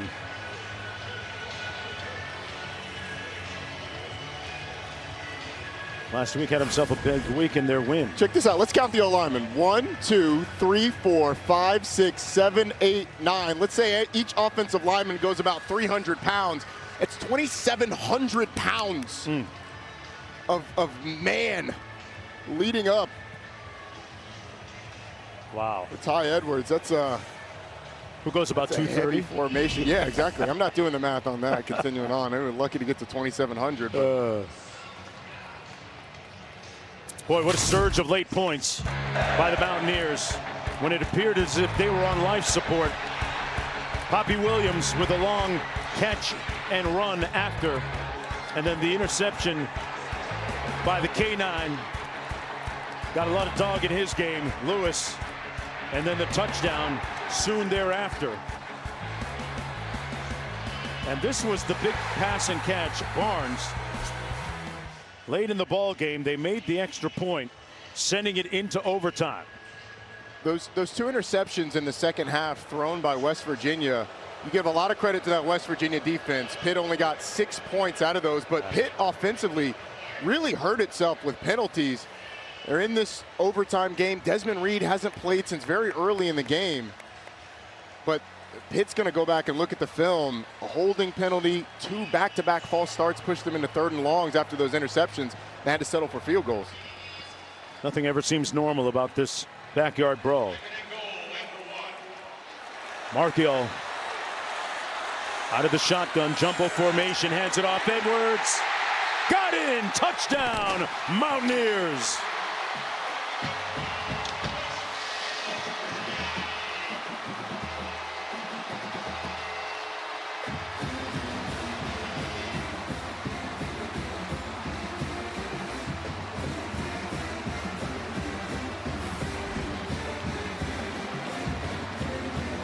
Ultra jumbo formation. Couple offensive linemen leading. Pat Narduzzi thinks it was a false start. It did look like one of those linemen in the backfield right at the snap. Maybe a hair early, but it wasn't called. West Virginia touchdown. Extra point good. Pitt will have an opportunity, though. They get their chance in overtime. Nothing but a touchdown will do for them. Mark, how about the... Yeah, it did look like got a little bit of a head start. 56. But how about the day for Ty Edwards? 25 carries, 141 yards, 3 touchdowns. I mean, if West Virginia wins this game, you can etch his name as a West Virginia legend. Yes. People will always remember what you do in these games as a guy who had a big game against a rival on the road for a win. People still come up and mention that game. Ty Edwards is headed straight there if Pitt indeed isn't able to get the ball in the end zone in this overtime. Hits a little bit differently during the backyard brawl. Sounds different too.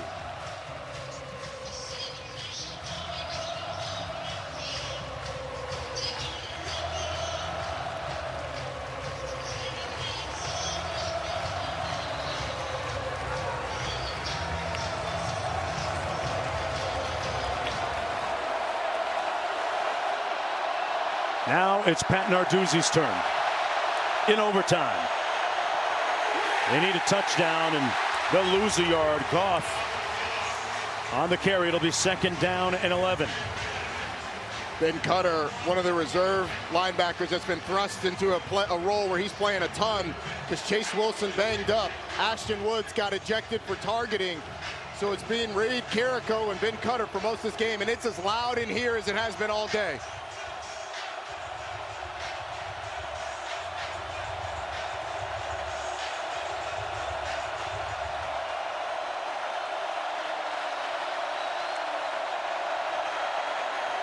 Holstein pulls, almost picked off, and that would have been ball game.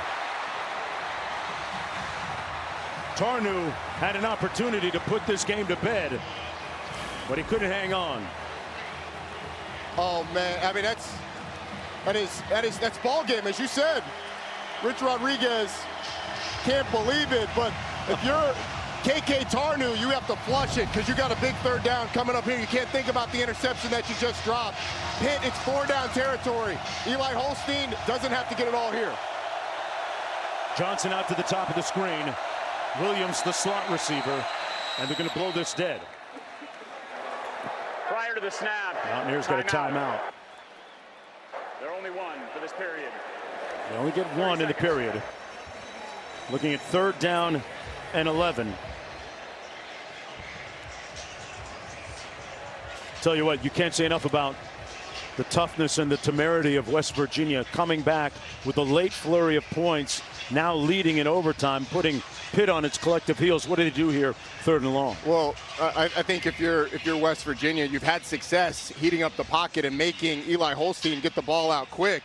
You don't want to give up that big play, but if you can get a sack here or an incompletion, you put Pitt in a really tough position. The resilience of this West Virginia team, though, has been on full display. I mean, you mentioned coming back 2 second-half interceptions, the defense standing tall, aided by some Pitt penalties. And now you're in a position where you could have ended the game a play ago. But again, you flush it and move on to a big 3rd and 11. Goff in the backfield, beside Holstein. Kenny Johnson split to the top of your screen. Poppy Williams, the inside receiver, to the left of Holstein.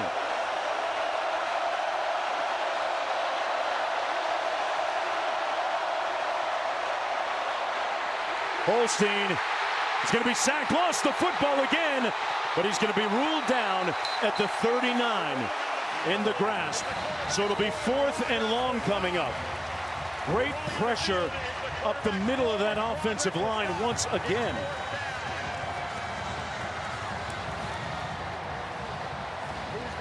And now you've got an offensive lineman, B.J. Williams, hurt.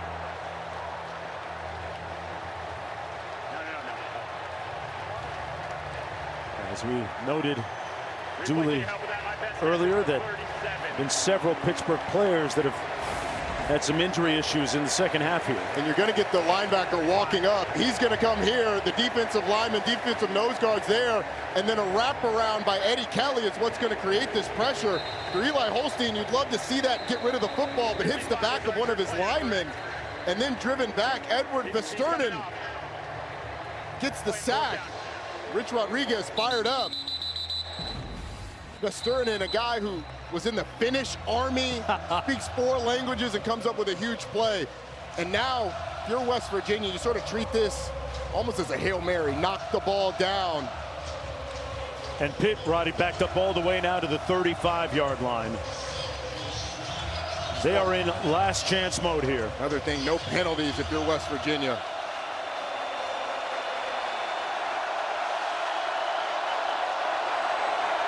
Holstein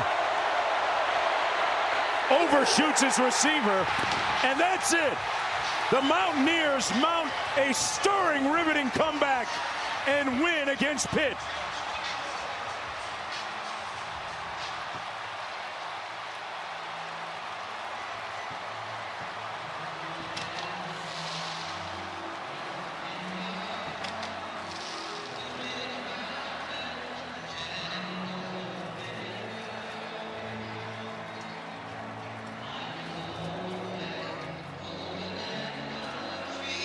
So many things have changed in college football, but the essence of this rivalry remains the same.